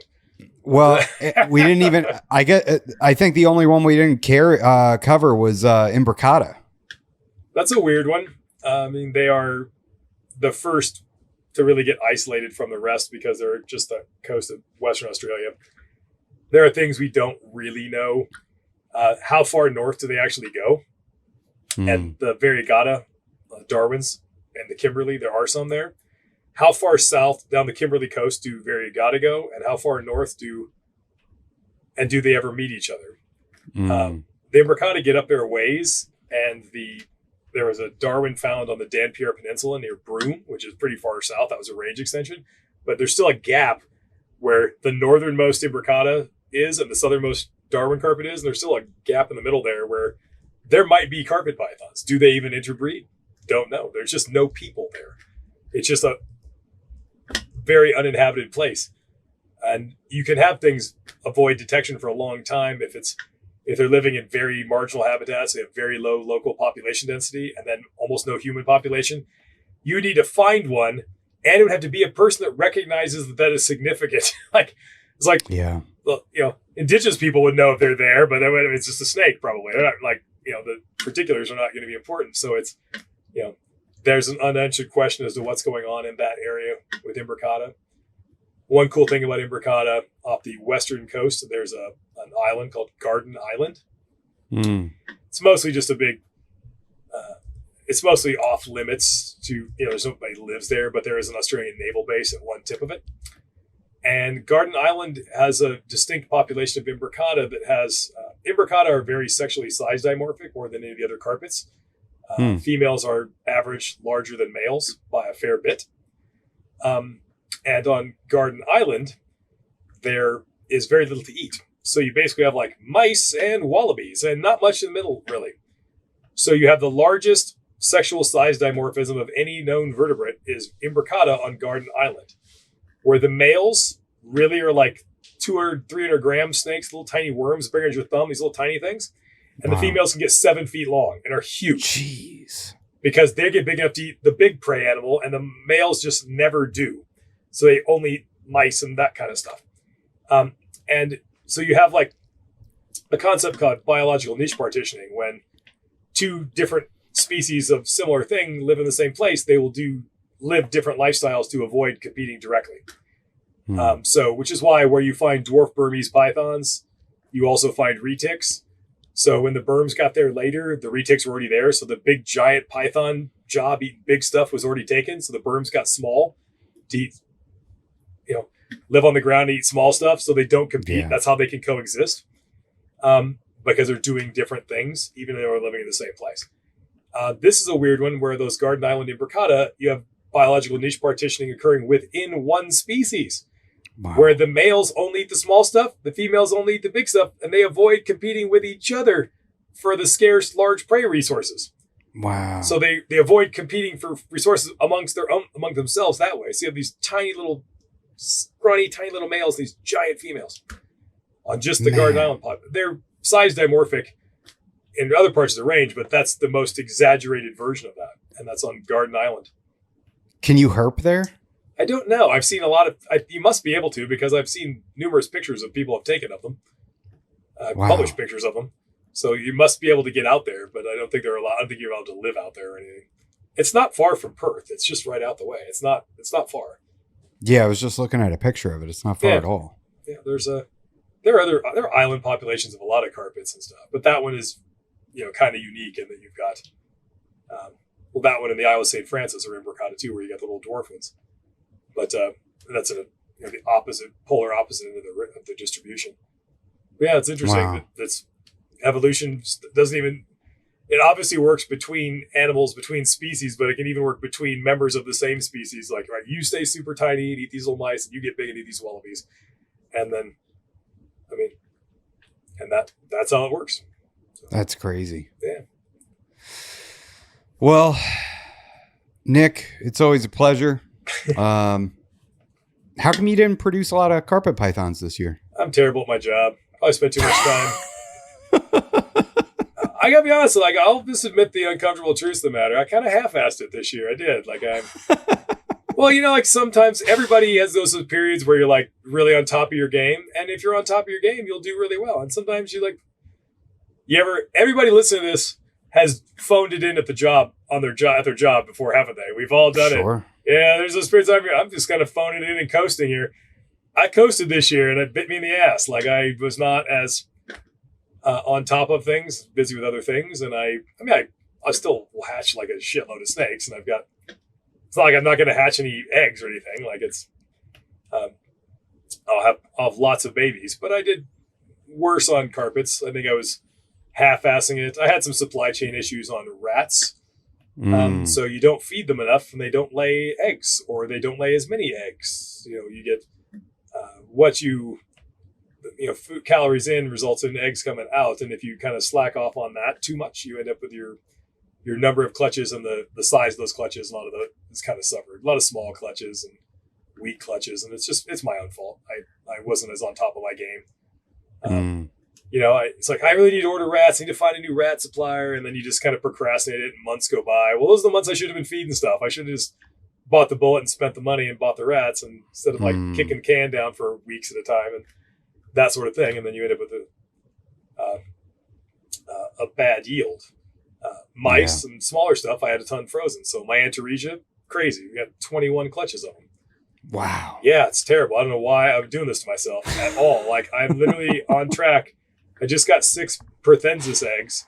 I think I'm on track for 140 Antaresia. Jeez. Which is about 100 too many, because they only want to eat lizards and stuff. And a lot of them are really small, pygmy species and stuff that are even harder still. So I don't know what I was thinking. Damn, dude. So anybody wants any Antaresia, this is a good year. Hit me up. This is you got to work to get some of them going. It's what about other do you whatever you could talk about outside of carpets and such? Do you have anything cool that you have paired up? That I'm at the point of breeding? No, not really. I'll hatch this and that. I got some Macklot's eggs that are about to hatch. I got a couple of water python eggs that I'll hatch here in a couple days. I've got a couple clutches of rough scale pythons in the cooker, some albino olive pythons in the cooker, No retics? No, I was hoping for retics this year, hoping for dwarf retics this year, but I don't think they're going to do anything. They're such assholes. It's really hard. I don't want to mess with them. And they have a ceiling mounted high, and they go in there and they're in there together. But I'm I get her out once in a while. I'm just not feeling anything, but they could be doing all kinds of things and I would never see it because they're just very unpleasant. They're unpleasant. People love them, they love their dwarf retics. They lie and they just say they love them because they're supposed to. I don't see how you could love them. And most of those people, what they think a dwarf retic is not. They've got some hybrid morph mutt retic that's got a little bit of dwarf blood in it, and they call it a dwarf retic. It's no, I'm talking pure Calatoa retics. They're flighty, nervous. They're like having a Crebo. They pee all over you. They're flighty. They're not biters, so they will bite you, but they're not super bitey. They're just really twitchy, nervous. Sounds like a Timor. Yeah, but way worse than a Timor. They're like the worst parts of a Timor or a Crebo. It's like pissing all the time. And you pick them up and they just start flailing around and spraying piss and urates all over you. It's like they're nasty. I do not enjoy them at all. I wish I did because they're really manageable, like that size of a small thing. The big carpet, like small carpet size and retake. I want to love them. I really, really wanted to love them. I just don't. Not for me in the longer term, probably. How are all your blood python or short tail python projects coming along? Terrible. Like I have them all. I just like let's see. Have I got all of them to slug out for me yet? Oh no, it's going that poorly. I have had one clutch from each of the species, all of them slugged out, and they're not even hard. I paired my Borneos, and I never saw the male go near her. Not even near. Like it seemed like he never moved, and then she laid a bunch of slugs. I didn't know she was gravid because they're so fat. Like there was like 10 or 12 slugs. I'm like, really? I never saw you even move. Like, so yeah, I've had one clutch of bad eggs from each of the species. Oh no. Again, dude, you're having a rough year over there. But it's my own fault. Like if I was paying more attention, really being, the more time you spend with something, the more in touch you are with that thing, aren't you? Like if I was really on my game and really watching them and palpating and interacting with them more, you kind of pick up when's the time to pair them, you get a sense of that. When you don't do enough of that, I mean, I do a little, but I don't do enough of that, I get crappy results, same as anybody else. Yeah.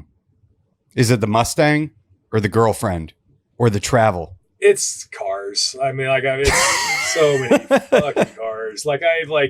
And traveling and I bought another car. Like I needed another, it's like fourth project car, which was a terrible idea, but yeah, I promised my son he would win the school's car show this year and I got to live up to that. So. Oh, wow. That's a lofty promise. Yeah, we will, though. As long as I get to paint on it in time. It's like, hell yeah. It's going to be sweet, though.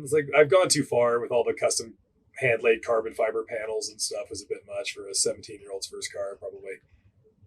But I got to go out there right now. He's a lucky kid. Tell him that. Don't tell me. Like, he don't believe you.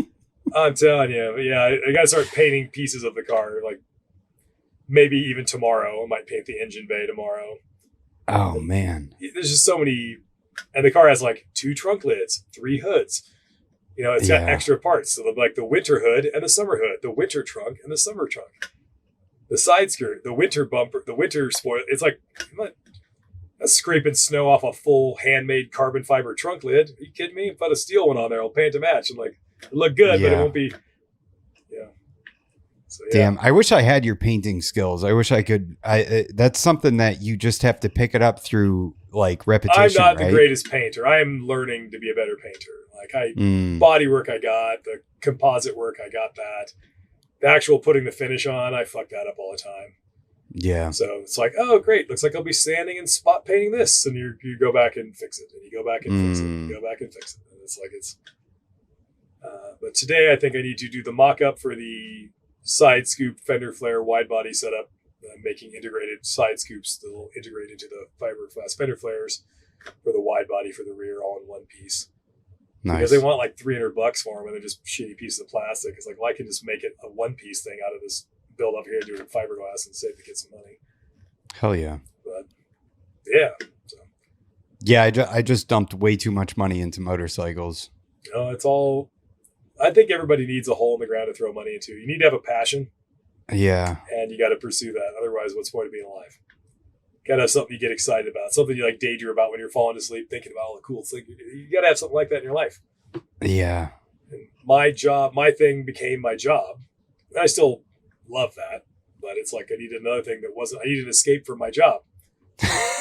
So my an escape from the escape. Well, the escape became the job, and then so I need to escape from that now, and that's just like restoring making cool car stuff. So I still love snakes. I mean, obviously I'll die with snakes. Sure. I just got some Gammon Ranges carpets. That was expensive. But really? Yeah, those northern Metcalfi that might be a different thing. That's what they are. Wow. Where'd you get those from? Europe. Top secret? No. Oh, wow. My old friend Paul Harris produced them. Nice. Honestly, he's been producing them for a decade. I just didn't want to spend the money. I'm just like, I'm doing things. This is a lot of money. I want to spend the money. But I have a pair of those finally. And I've got some new scrub pythons. I picked up some rare scrub pythons and stuff. Hell yeah. Are those captive bred or wild caught? What? The scrubs. Oh, wild caught. There has been one captive breeding ever of one of these guys. So. Oh, hell yeah. So yeah, no, I've got, but that stuff no, I like that stuff. I don't know where I'm going to put it all. But I still haven't grappled with the laws of physics. You know, you only have your building's not getting any bigger, right? You only have this much space. Where is all this going to grow? So he's got to keep. That's why all my friends end up with adult snakes. I just send them on breeding loan, never to send me back. Here, I'll just send it to you. Just send me some babies and keep them. I have to do that. Dude, every year I have to do that. Every year I send out about a dozen adult snakes. Well, how do I get on that list, bro? I can keep stuff outside in Florida. Come on. You just have to have a long-term track record of not fucking me over. That's the thing. It seems like... When have I ever fucked you over, Nick? True. No track record at all. It's like, I don't have bad credit. I just don't have any credit at all. It's like, that's the... so how do I build my credit with Nick? How many people have like fucked me over on breeding loans? It is shocking how many people have like just... It is staggering. I have a few friends that I trust not to do that. And yeah. I've sent Lucas some more stuff this year. I sent stuff in years past. I sent my buddy Dan, who's a recovering ball python breeder in the Northeast. Recovering. He's recovering. He still breeds some, but he's seeing the rest of the world now. So I sent him a box that weighed like 40 pounds. Jeez. Of adult. It was big coffin boxes. It cost a bloody fortune. I've sent him bunches of stuff. I have so many things. Like, well, when you hold back 6 of something and then you decide you're never going to breed some of them, what am I going to do with them? Yeah. I just send them to friends. So I'm not even sending away, like, I send them like adult breeder stonewashed Brettles. I sent them like, oh my God, like what else do I send them? Adult breeder Xanthic coastal stuff. I sent him an adult proven female Xanthic caramel jaguar coastal, the first one produced in the United States. Wow. Yeah, I got too many. You know what I got? I have 2 of her offspring that are almost big enough to breed. Could you build another building? No, because I already did that. I had a 24 by 24 shop, and then I partitioned a section of that off to be a baby room. It's like 6 feet by 16 feet, heated floors and all that. Then I added onto the side of that a 12 by 24 extension. That's my adult room building. It's technically it's an enclosed lean-to, but that's a building code thing. It's a separate structure that's just attached by roofing and siding. And then I built another garage to put a car in, so I have a place for all these cars. So like, I'm maxed out. Like I can't. It's like there's a garage with a shop with another shop attached to the side of that shop, and then another single car garage, and there's nowhere to put one. Damn. Yeah, no, I have to, and I don't have time for any more snakes. I really probably need less. I need to like figure out how to get this down to. There's no time. I don't have employees. I can't take care of more snakes. So I'm up against that. I probably should have like 20% less than I do. I'm always roughly that maximum number. I need to like dial it down realistically. Can't you hire your kids and make it like a family business? They're worthless. They don't want to do anything. They're useless. Bunch of fucking bums. Like, also, no matter how objectively Where did you go wrong? No matter how objectively cool I am on paper, I'm still their dad, so I'm the yardstick by which lameness is measured. And there's nothing lamer than whatever your dad is into. You know, it's like, oh, yeah. Like any of their friends come over, like, you breed pythons for a living? I'm like the coolest dad in the universe. Nope, not to them. It's just I've always done that, so it's stupid. They don't care. You're repping out 225, working on cars and breeding pythons, and you're lame. Repping out 225? That's a warm-up set. Are you shitting me? I did 225 for 28 reps the other day. That's insane. Yeah, not bad for pushing 54. Yeah. Boy, I'd be lucky if I could get one. I started training my sons at the gym and stuff, and got to show them what's up. So, hell yeah. Yeah. 28 reps at Yeah, it's 225. ridiculous. Yeah, that was just relatively recently. I routinely do sets of 20 though. Like it's not uncommon. I've been on an extreme cut since I got back from Indo, trying to get down to sub 200 pounds. So now like if I do sets of like 15 to 18 at 2 plates, that's about all I can realistically get. Yeah. But even like as late as a month ago, I got 3 sets of 20 with 225. What are you at for calories per day right now? 1,600. Yeah, I can't do that. Nobody can. I can't. It sucks. Yeah. And that's 200 grams of protein. So I eat basically just protein and that's it. Yeah, it's misery. Yeah, that's what it takes to lose weight when you're my age.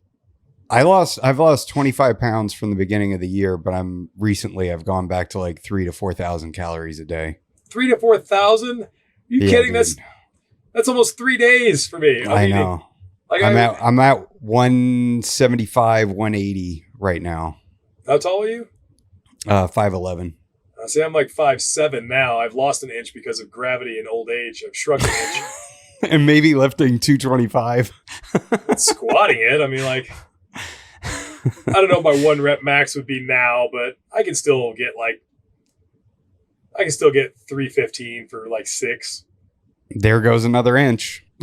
Well, that's just pushing my, that's not height. I'm not like overhead pressing it or something. But it's like, yeah. I don't think I could get 4. I don't think I could do 4 plates now. I think I'd be too scared to try it just because I don't want to tear something. But I'll throw that 225 around like it's nothing. Yeah. Hell yeah. Yeah. Dude, William Philippek is wildly strong. He sent me videos of him lifting, like squatting like 700 pounds and stuff. That's crazy. He's got the natural build for being a power lifter. But the way you got to train for that is different. I don't want to look like a power lifter. Yeah. I'm going to be a bit more sculpted in a perfect world. Powerlifting, you're not training. It doesn't have to, you don't get points for it being pretty. So you're just eating a ton. It's just like, and you're training in these like super small sets, low rep range, high weight. It's just all for strength and power. Yeah. High output. I get it. Cause like bodybuilding it's more of a beauty pageant, isn't it? It's not really a sport. Sure.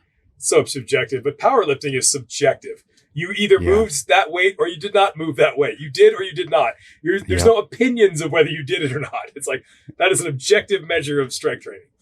Yeah. The rest of it's just like somebody's opinions on aesthetics. But that is like, you lifted this or you did not. That is a true sport, in my opinion. So I respect those guys. Yeah, William's gorilla strong. It's ridiculous. Yeah. And such a good guy. I need to get him back on. Yeah, I haven't talked to him on the phone in a while. He's hard to get a hold of sometimes. But I messaged him the other day. I've talked to him in a while. But he's a good dude. He is. I look at like people I don't know, maybe it's my old age because you start contemplating your own mortality when you be my age and everything. I'm like, man, is there going to be somebody else doing what I'm doing when I'm not doing it? You see the trend lines in the hobby. And I see somebody like William will be doing the guy. I can see William being a guy. Yeah. There needs to be people doing the academic side, writing the books, doing that other kind of stuff. And I see William as somebody, he could be a guy writing books in a few years. He could be the guy that takes up that mantle and does that. Yeah. And Lucas. Yeah, well, I'm working on a book with Lucas right now. Yeah. So there's hope. But I think we need those people doing the research and the science side of things and doing the science education side of things. And I take it upon myself to try to do a lot of that. Not a lot of people in the hobby do. And so it's good that I know at least a few people that when I'm not around doing it, I think those guys will be the ones, they seem to have that and are starting to do that now. Especially like William. I see him post a lot of his posts. He doesn't just post like, look at my super cool, whatever stupid morph picture. It's always picture something, and it's always accompanied by some like actual stuff, some substance. It's not just a picture. He posts real information and makes informative posts that have value, I think, in my opinion. Yeah. Not just a pretty snake in a plastic tub. It's like, and so I think it gives you something to actually chew on and we read. need more of that in the hobby. Less triviality and more substance. Dude, what happened to your podcast with you and Warren? I'm still waiting for the first episode to come out. Fuck only knows. I need to get a hold of Warren. It's like, Warren's too busy. I swear. There are episodes that exist. Like, there are episodes that exist. I don't know if I believe you. I'm questioning it myself sometimes. Need to, I don't know how to do this with him. He gets so busy. Like, I can make myself available anytime. Yeah. But it's like, let's just do this. if I'm scheduling episodes with you and Warren need to be scheduling episodes with each other. Oh yeah. There's a couple already done. Like it's like just like fully recorded. All right. There's a whole pretty wonky. We can get episodes with like a guest, and we can also just talk about science nerdy shit without a guest. So we got a kind of an advantage there. So there's one of each of those that are already done, but they don't want to put anything out until there's like 5 or 6 done. So they have some lead time to get more going, and it's just like. I think it'd probably improve when you actually start putting them out, because then you actually do have the gun to your head to get more done. Yeah. Since there's no official start date, you can kind of kick the can, but need to do that. I've also gotten very busy with everything else. Now it's hatching and nothing eats, and I've got 1 million babies hatching, and every day there's something hatching. I had 4 clutches hatch yesterday. 4. I had to set them all up, separate them at least in the male and female tubs, assign them all reference numbers and lineage charts, all this stuff. And that's a lot of time just to do 4 clutches of Antaresia. Yeah. But I got to keep track of, that's the burden of when it actually matters who mom and dad are, and you're just like making a commodity. It's a lot of extra work on the back end that people don't realize. And then you have to socialize them on top of that. Yeah. And you end up with like a notebook like this, which is like it's quite a number of pages, every clutch for this year, what it was, what the parents were, what the hatch date was. Have I done the lineage chart for this clutch yet? What was the breakdown, the sex ratio, morph ratio, whatever, all that stuff, the clutch ID number and all that kind of stuff. And you got to assign all that. Then I got to make all the labels, which are you see all these different colored labels. They're all color coded by species. Papuans are green. Coastal carpets have white labels. Jungle carpets have yellow labels. Brettles have pink labels. And everything, it's all that, and then the reference number is like a color coding system, so I can tell what clutch things are come from at a glance if I'm looking for an animal. You know how hard it would take you to find if you had that wall behind me is 300 snakes. If you had 300 snakes and you were trying to find one snake and all the labels were white. Yeah. But I know, okay, I can just find it quickly by the system over years of seems to work the best for me. But making all this and giving everyone a unique identification number and recording all that and photographing every single one of them. It's a lot of record keeping. It is. So thank God it's your job. Yeah, I wouldn't have time to go to work anymore otherwise. Yeah. That's just it. Oh, all right, man. Well, go get that car finished up, dude. Well, not going to be now. It's the heat of the day. Are you kidding me? It's 1 o'clock. It's like 88 degrees in the sun. We were supposed to talk about carpet pythons, and we talked about a lot more than that. You knew this was going to happen, though. Surely you're not surprised. We did talk about carpet pythons, just kind of interspersed with other tidbits of scientific wisdom and whatnot. Like, we talk about all the carpets, right? I think we did. Yeah. We talked about when pythons made it to Australia, when carpet pythons came into existence, their phylogenetic relationship to their two sister lineages, and when those split off from all other lineages of Australian pythons. Yep. What makes them carpet pythons, and how far back that goes, and even their close relationship with the last common ancestral species of all Indo-Australian pythons. We talked about all that. We talked about what separates them and when those separations happen. I think we did it. We did it and more. Right. And people are going to be angry. And somehow talked about White Sands, New Mexico footprints. And I insulted a whole bunch of people who may or may not be listening by telling them if they believe the earth is flat, but they've already unsubscribed and stopped watching. I don't care. As you'll notice, I lost a bunch of subscribers after this video, after this aired. Told they're all a bunch of dummies. I gotta find the. I can't help you. I'm not.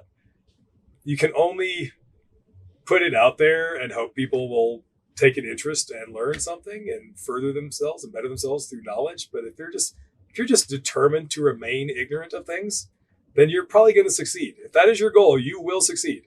Yeah. No one will deter you from that. I'm getting too old to try anymore. I'm like, all right, cool. The Earth's flat. Whatever. Evolution's just a theory.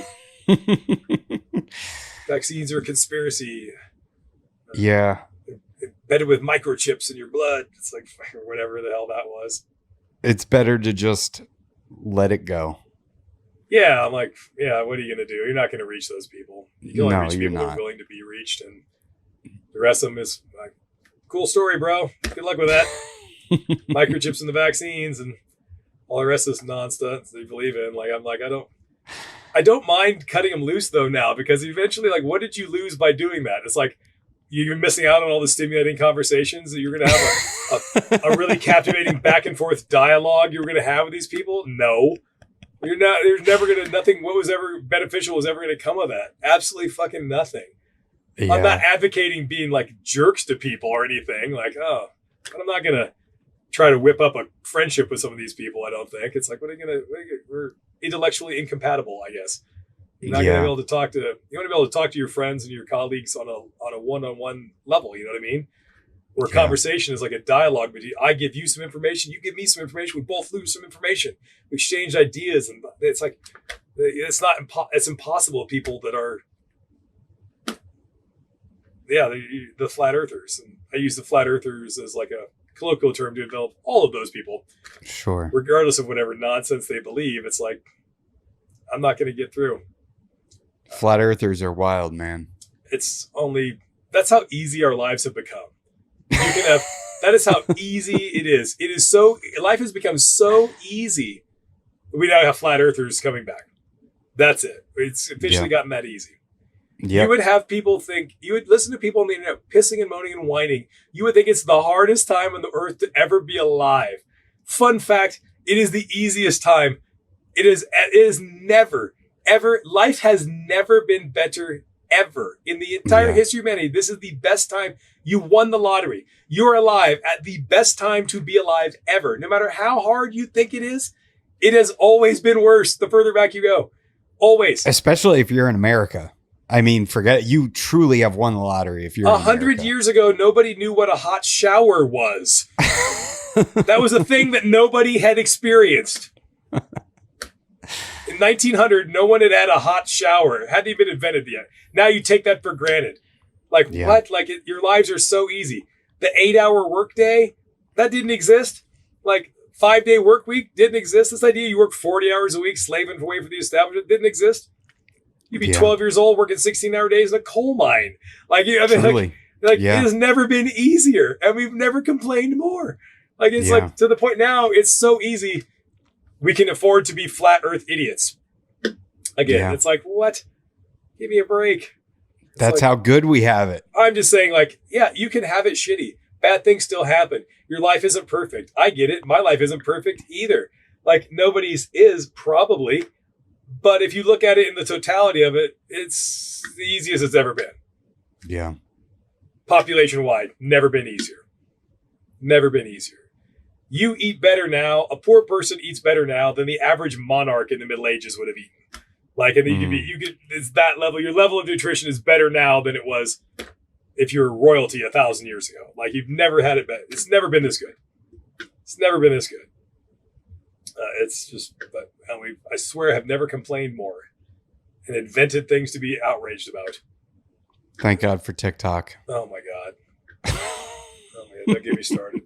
I'm not going to get you started. All right. I got to jump off. Go work on the car. I will. All right. It's a good time as always.